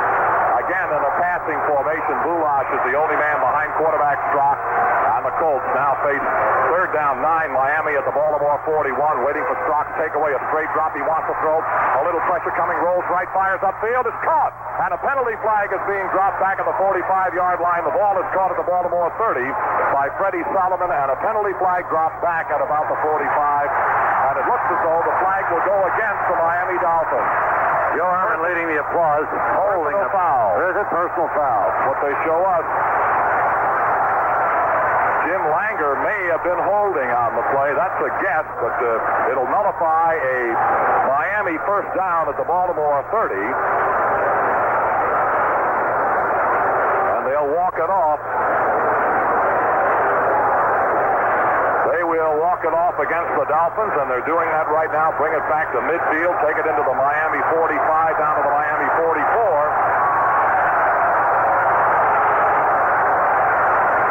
And now Miami has a prevent defense these days. Third down and 20. Oh, it's against Langer. Chuck, about 23 yards to go. They've got at least 24 yards to go. Third down at the Baltimore at the Miami 44. Again, that same passing formation. Strock is back to throw. Looks to find, rolls to his right. Looks to find a receiver. They're going to get him. And Strock is down by Stan White. Or Mike Barnes, excuse me. Mike Barnes. Finally broke through and sacked the quarterback Strock at the Miami 33. 53 seconds to go. What a dramatic moment. Is the fog really now, Chuck, becoming difficult to see the field as we get into overtime. 33 seconds to go on fourth down. Miles of yardage needed. Believe me, as Vince is telling you, the fog is rolling in at Memorial Stadium. Some of the upper deck patrons, I am sure, are having a little difficulty seeing. Here is Larry Seipel's punt. Howard Stevens is waiting at the Baltimore 32, waiting for the snap from center. Still waiting and waiting. Barnes has finally sacked that Miami quarterback, and what a time for a sack. And the clock peeling along. Here comes the snap. Seipel hits it end over end. Howard Stevens backpedals to the Baltimore 25. He's got laterally along the 25, up to the 30, to the 35-40, to the 45-50, tipped in the Miami 48-yard line. Stevens is down. And the Colts now will stop that clock with 18 seconds left. Broke it, Chuck. He still had a few people to pass, but he did trip as he crossed midfield and fell on the 48. Return of 28 yards, 27 yards. At the 49-yard line, Baltimore, first and 10 at the Miami Dolphin 49. The return by Stevens. 18 seconds on the clock, and the fog is really rolling in and settling down here on the playing area at Memorial Stadium with 18 seconds left. Carr wide left, Dowdy wide right. Jones waiting for the snap from Mendenhall. He's got fakes, rolls back, wants to throw. Looking to find a receiver, fires down the gut. Caught by, no, it's incomplete. Dowdy was there and could not hold onto the ball at the Miami 28-yard line. No, what a shot. He had it and couldn't hold it and is up limping. It'll be second down, still 10, Baltimore at the Miami 49. Great hit by the Dolphin defender. How true. Knock it out of his hands. But, oh, my, you could see it, the field goal chance from there. It took 6 seconds to reel that play off, and Baltimore is ready to go again.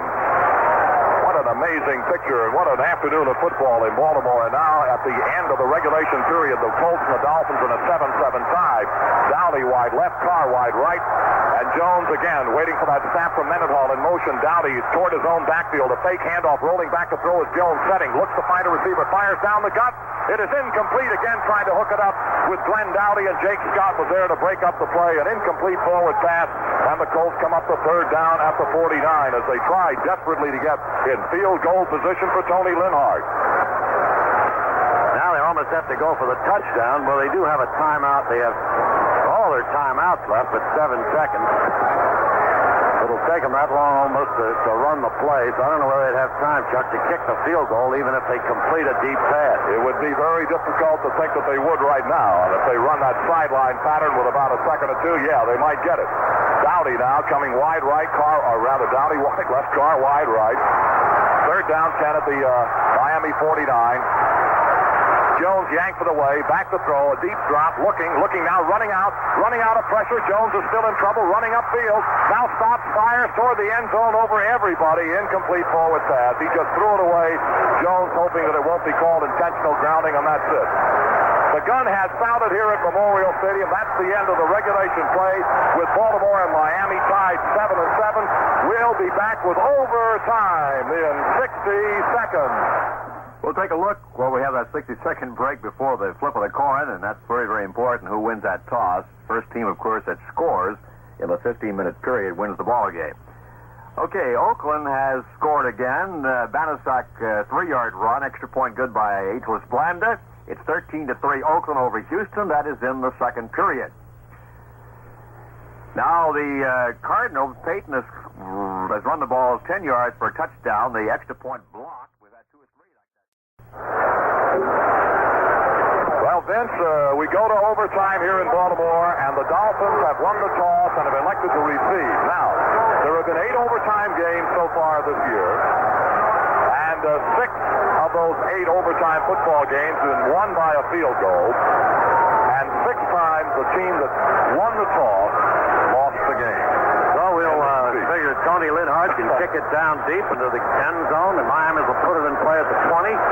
Baltimore will hold them, get good field position after a punt, and then we'll go from there, maybe. Well, we've been involved in a few of these. Chuck, do you remember do you remember the playoff game? Is asking if you remember this morning, because you remember the famous game in New York. How true, I remember. That was quite an afternoon of football, and it was my great privilege. I shared the microphone that day with Chris Schenkel, and I did the first half of the game and Schenkel the second half, and when the overtime period rolled around, it was time for me to go to work again. The other time we got mixed up in an overtime ball game, I was working the Green Bay Packer Baltimore Colts game, and that was the game that brought about those great big tall uprights that you now see, because a fellow named Chandler kicked one that a lot of us believe today was not good. That's right. And they're the only 2 in which the Colts have been involved in the many years they've been playing this game. So they'll kick it off. Tony Linhart kicking into the closed end of the stadium, which means that Miami will, of course, run into the open end where both teams have scored in the 7-7 tie this afternoon. I guess if you're a perfectionist, Vince, if you're the kind of a fellow who knows everything there is to know about football, you can probably find a lot of faults with this ball game, but I'm a scoreboard reader. Yeah. And when I see 2 football teams play 4 quarters of football and they're still tied, I got to figure here are 2 pretty good ball clubs that are doing their job as best they can and are rewarded by being in a tie situation. I think the Dolphins and the Colts are just that way. 2 very good football teams, and at the end of the 4 periods, they couldn't figure out which one was better. So here we go to overtime to try and figure that out. Well, Miami's shown an awful lot of heart getting itself together with so many injuries. Baltimore's youth has played with great poise. I think it's been a great game. Hubert Ginn and Matt Moore are waiting on the goal line. Linhart desperately wants a good kickoff. He's up to the ball. Swings a leg. He's hit a good sailor coming down at the Miami 10, bounces toward Ginn at the 8, up to the 10 to the 15, 20. Now the 25 to the 30 and up to the 35-yard line, and over it goes Hubert Ginn. Again, another excellent return by the return team of the Miami Dolphins, and Hubert Ginn was the ball carrier, another former Baltimore Colt. And Dave Pear made the tackle, so Miami now has a first down, and the ball spotted at the Miami 36. First team that scores wins in overtime at Baltimore. We play a 15-minute period. 4 left. Matt Moore split to the left side, flank to the right side fully. And the takeaway by Strock. The give goes to, it looked like Benny Malone cutting into the hole up over the 40 to about the 42-yard line. And Steve White made the stopping tackle. And it turns out not to be Malone, but Mercury Morris again. Got to look at one of the numbers, which is a 2, and Morris wears 2 of them, and Malone has a 32. Yeah, the ball is spotted up there at the 42-yard line. So there's a gain of some 6 yards on the first carry by Mercury Morris, second down and 4. And again, Morris and Nottingham. As Strock turns, gives to Morris into the middle. He goes up over the 45, still on his feet at about the 49-yard line as Merck Morris just booming it straight ahead. And the Dolphins have run it from their 36 to their 49 and have a first down. And Bruce Laird is credited with tackle, and Morris has done more inside running today, Vince, than I've seen him do in some time. That's right. Indicating that his traction can be better in there than trying to get outside. He has a thing about AstroTurf. He loves to run outside, but on the dirt field, he'll run inside. First down at the Miami 49. Nottingham and Morris behind quarterback Strock. We're in overtime in Baltimore. Strock wants to throw a shallow drop looking, can't find it. Now fires for the outside, way over the head of everybody. His intended receiver was Nat Moore, and he threw it away rather wide. Second down 10 Miami at their own 49.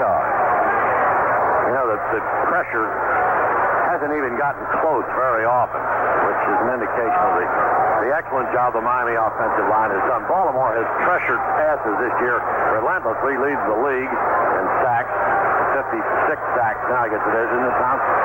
Yes, and 56 is right. But they haven't gotten near Strock often. Now, second down 10 still at the Miami 49. They present a split backfield, no man directly behind quarterback Strock. On a second and 10. A takeaway by Strock. He went on the draw. He gives it to Bullock. Down the middle goes Brew, and he is hit at about the Baltimore 47 or 8-yard line and taken down by Jim Chiunsky.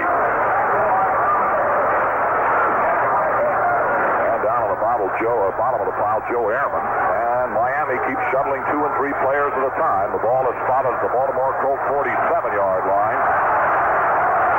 That's the gain of some 4. Third down and 6. And here's one of those great big plays for the Baltimore Colts defensive unit. Strock brings him out. He's got Larry Seifel. He's got Norm Bullock set in behind him. He's got Solomon to one side, the left end. To the other side, it's Nat Moore, all ready to go, waiting for takeaway. Strock wants to throw a straight drop. Sets up, fires down the middle. It is incomplete and almost intercepted by McLeod. He was intending for Norm Bullock. Miami fourth down 6 at the Colts 47. Defense has stopped them, and Larry Seifel is on field. 12:52 remaining in this overtime period.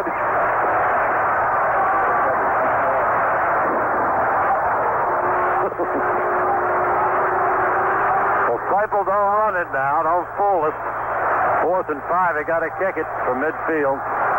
Seifel waiting, and Howard Stevens waiting at about the Baltimore 12-yard line. And that fog getting lower, the snap. Here comes Seifel's punt. He angles for the Kaufman corner. It looks pretty good. Stevens lets it go. It's going to go out at about the 2-yard line. No, they walk it up to the 3. Now drop it at the 4. Oh, what a weapon he is. Yeah, he's a good one. They threw to him one time. He made an important first down for them in the regulation time. He's been a great punter, great professional. Larry Seifel, who a long time ago came out of Kentucky 9 years ago. Well, the Baltimore Colts are deep in their own backyard, and it's at the 4-yard line. 12:45 remaining.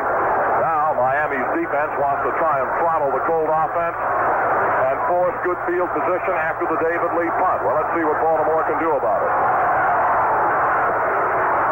Dowdy in motion. The give goes for the man Mitchell straight ahead. He spills through the middle and jumps up to about the 8 or 9-yard line before Miami is able to contain him. And the Colts now show second down and 5. Around their 9-yard line, Bob Matheson, among others, made the tackle. And coming to the sideline hurt is Lydell Mitchell. Mitchell, a very, very important piece of football ability, is down on his left knee at about the 16-yard line, and the injury is kind of hard for us to guess at right now, but he's a very durable, hard-nosed kind of a pro, is Lydell Mitchell. And had shaken off many, many hurts and now walks the sideline as if he's able to go right back in. Chuck, I don't think it's an ankle. He'd had a little ankle problem this week, but he's walking okay. Don McCauley moves in to take his slot on that backfield. Olds and McCauley. McCauley, the deep man on the eye. Olds, the front man on the eye. 2nd and 5 at the Baltimore 9. Carr wide left, Dowdy wide right. Jones yanks, gives to McCauley. McCauley spurts through the middle, head down, cracks over the 10 to about the 12-yard line.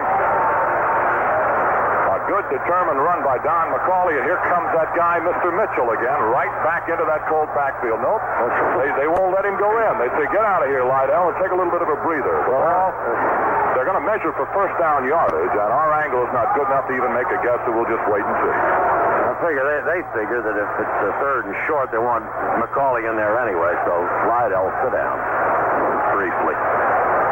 Well, he's picked up the football, so obviously they missed by inches, so it'll be third down and inches, and the ball resting very close to the Baltimore 14. Chuck, look at this fog. I want to tell you, on the television picture, we do have a monitor. You can see it and penetrate it. Magic, that television. But in this stadium, I remind you of the 1953 game when George Taliaferro was the quarterback against the Rams in the last... You remember that? Sure, you're Italian. You remember everything. I remember seeing out of a day. I remember seeing a Redskin football game and working it in this ballpark when we had fog like this, and they shot from the upper deck with a television camera, and all you could see were the tops of the helmets bobbing along. Well, this is fun. Third down and inches at the 14. McCauley and Olds settle in behind quarterback Burt Jones. Waiting for the snap, Jones turns, gives to Olds straight ahead. He's got first down and out to the 20, on his feet at the 24. And Jake Scott makes the tackle. Boy, somebody opened a hole, and that man exploded through it for first down yardage. They were figuring McCauley over the pile, and he fooled them. That's David Taylor, with a block that sprung him. And it looks to me that football's about at the 24, Vince. How do you see it? It's not that easy. Here comes Dowdy wide to the right side. Carr is wide to the left. And we've got McCauley and Lydell Mitchell as setbacks behind the quarterback, Burt Jones. The takeaway, Jones rolls a bit to his right, wants to throw, looks, now rolls out of pressure and is going to be caught and is taken down inside the 15-yard line. Great pressure from number 74, and that would be Randy Crowder. He pressured Jones, and then the tackle was thrown by Don Reese, the other tackle. So the inside men of the front four of Miami doing the job, exerting pressure on Burt Jones, and the loss is back about to the 15. Now they have to throw, and this makes it very tough because they'll tee off. They'll have to swing it to somebody coming out of the backfield, I think.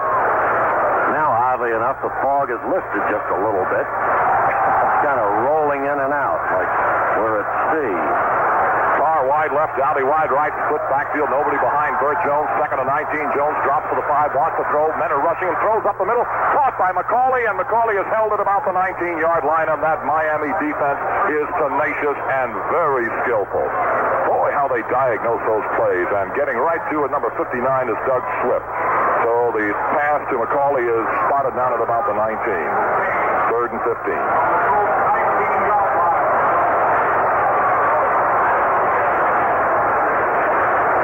Now you see, if you want to look at your monitor, they're trying to show them on television what that fog looks like rolling in over the stadium. The time, 10 minutes and 2 seconds, and overtime in Baltimore, 7-7 time, Miami and the Colts. Jones third and 15 at the Baltimore 19, rolls to his left, wants to throw, looks to find a receiver, drills his pass, caught by Raymond Chester, and he goes out of bounds at about the 37. I'll take your word for it. Way to go, Raymond. Big play, first down. The Colts have a first down. The ball spotted around the Baltimore 37. And for WCTR in Chestertown, Maryland, and all of our network stations, we'll pause now for station identification. This is the Metro Media Baltimore Colts Football Network. This is the American Forces Radio and Television Service.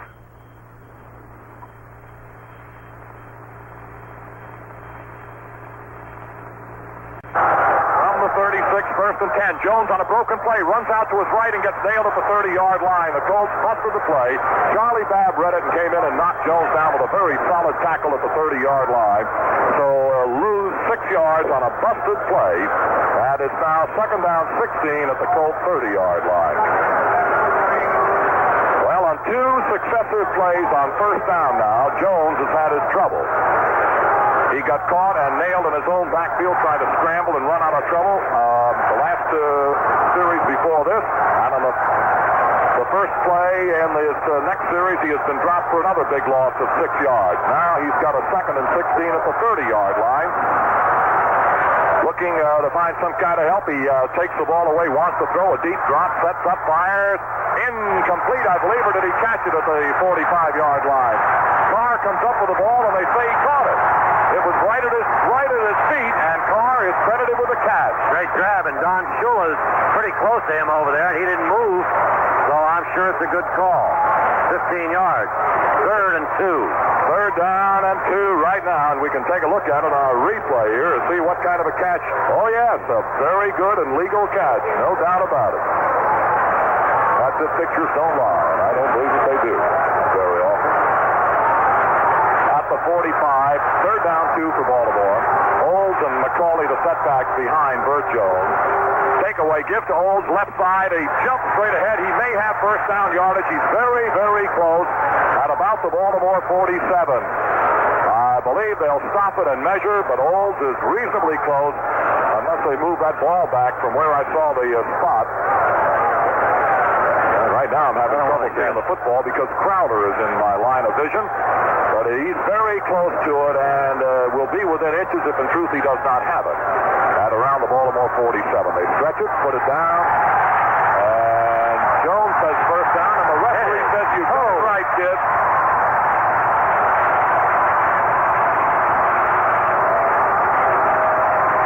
We're told that he made the first down by, well, let's say the length of my nose, but I really don't think he made it quite that much. Right, that's right, man. First down at the 46. No matter the outcome of this afternoon's football game, it's been a great season for Baltimore, and this has been one of their very best moments. 7-7 tie, 8 minutes remaining of the overtime period. First down at the 46. Jones wants to throw. A deep drop. Set, fires. Caught by Roger Carr on his feet at the Miami 45. Carr is there, slipped as he tried to make a move on a defender, and is taken down at the Miami 45-yard line. And that will bring up a second down and about a foot.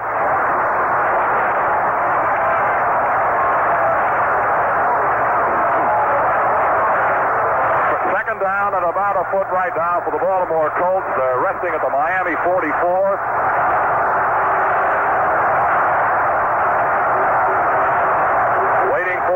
The snap and an I formation. The front man appears to be McCauley. The deep man is Lydell Mitchell in motion. Dowdy to turn the gift to Mitchell straight ahead. He is in for what looks like first down yardage around Miami's 42 as the Colts ram it right down the throat of the Miami Dolphins and have a first down.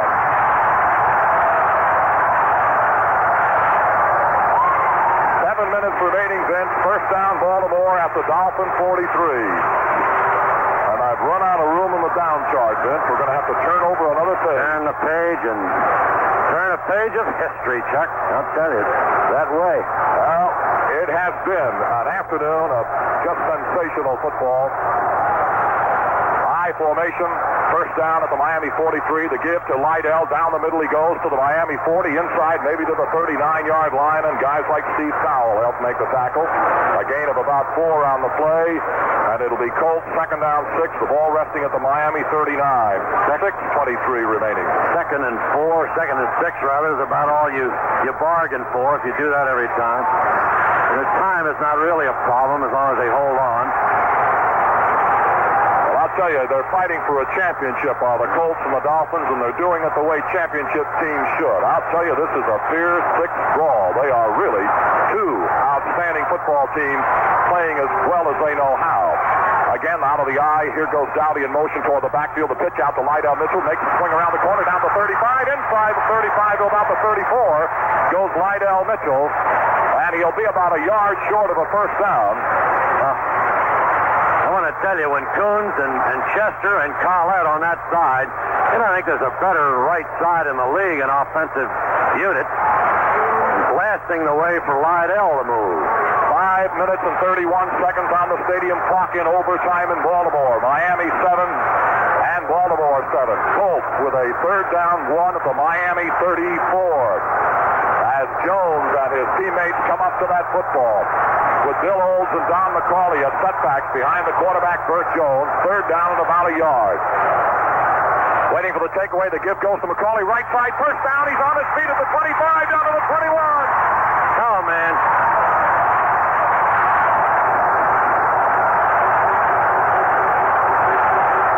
Good player, Mac. With the opportunity to perform, he can do it. He is a slasher. He should have made a yard on that play, Chuck. And he burst through and with great balance made 13 yards. At the Miami 21-yard line, first down, Baltimore. I formation, McCauley the front man, Mitchell the second man. Jones turns, gives to Mitchell right side, and he is cracked coming across that 20. Maybe he got a yard or two, and the clock rolls right along to 4, 23, 22, and so on. And you look for Tony Linhart. Where's Tony Linhart in case they need him, in case they stall? Right now, they're relentless. Is he warming up? Right down here with Mumford. Mumford just came up to him. Stevens has just come up to say a word. And Roger Carr has come to the sideline. The Colts now. They'll have all those big ends in there, all those big people block, and try to push them back. Get as close as you can. Don't throw the ball. Second down and 9, Baltimore at the Miami 19. They go to a double wing. The only man behind the quarterback is Jones. Takeaway, pitch out to Mitchell, right side, gets a block inside the 20, down to the 16-yard line goes Lydell Mitchell. As he tries to swing that right side and getting into it, number 59 for the Miami Dolphins, who is linebacker Doug Swift made the tackle. The ball is spotted at the 16, and it's third down and 5. You don't have to worry too much about the middle of the field because the hash marks are out so far that there's really never an angle on a field goal as there used to be. Are they close enough right now? That everybody knows. Yeah, they'll bang it one more time and...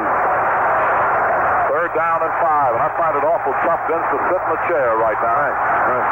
Third down 5, double wing, only man behind quarterback is Mitchell in motion. Downey back toward the backfield.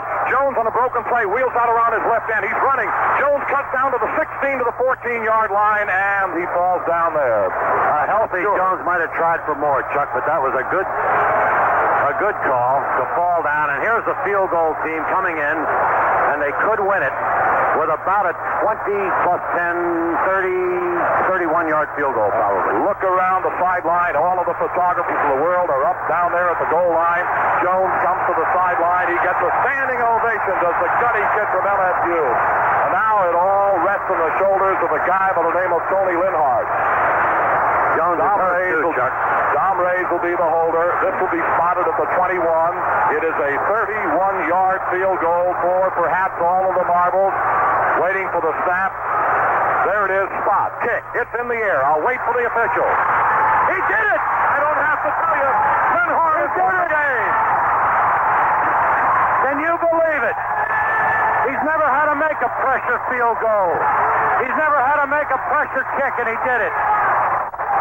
Vince, I see things that I just can't believe. The Colt football team are being mobbed by young football fans who have waited and waited and waited. And the Colts have beaten the Dolphins. Today's episode is brought to you by thisdayinthenfl.com. Celebrating football's greatest moments, one day at a time. Listen to classic broadcasts, explore historic games, and keep the legacy of the NFL alive at thisdayinthenfl.com.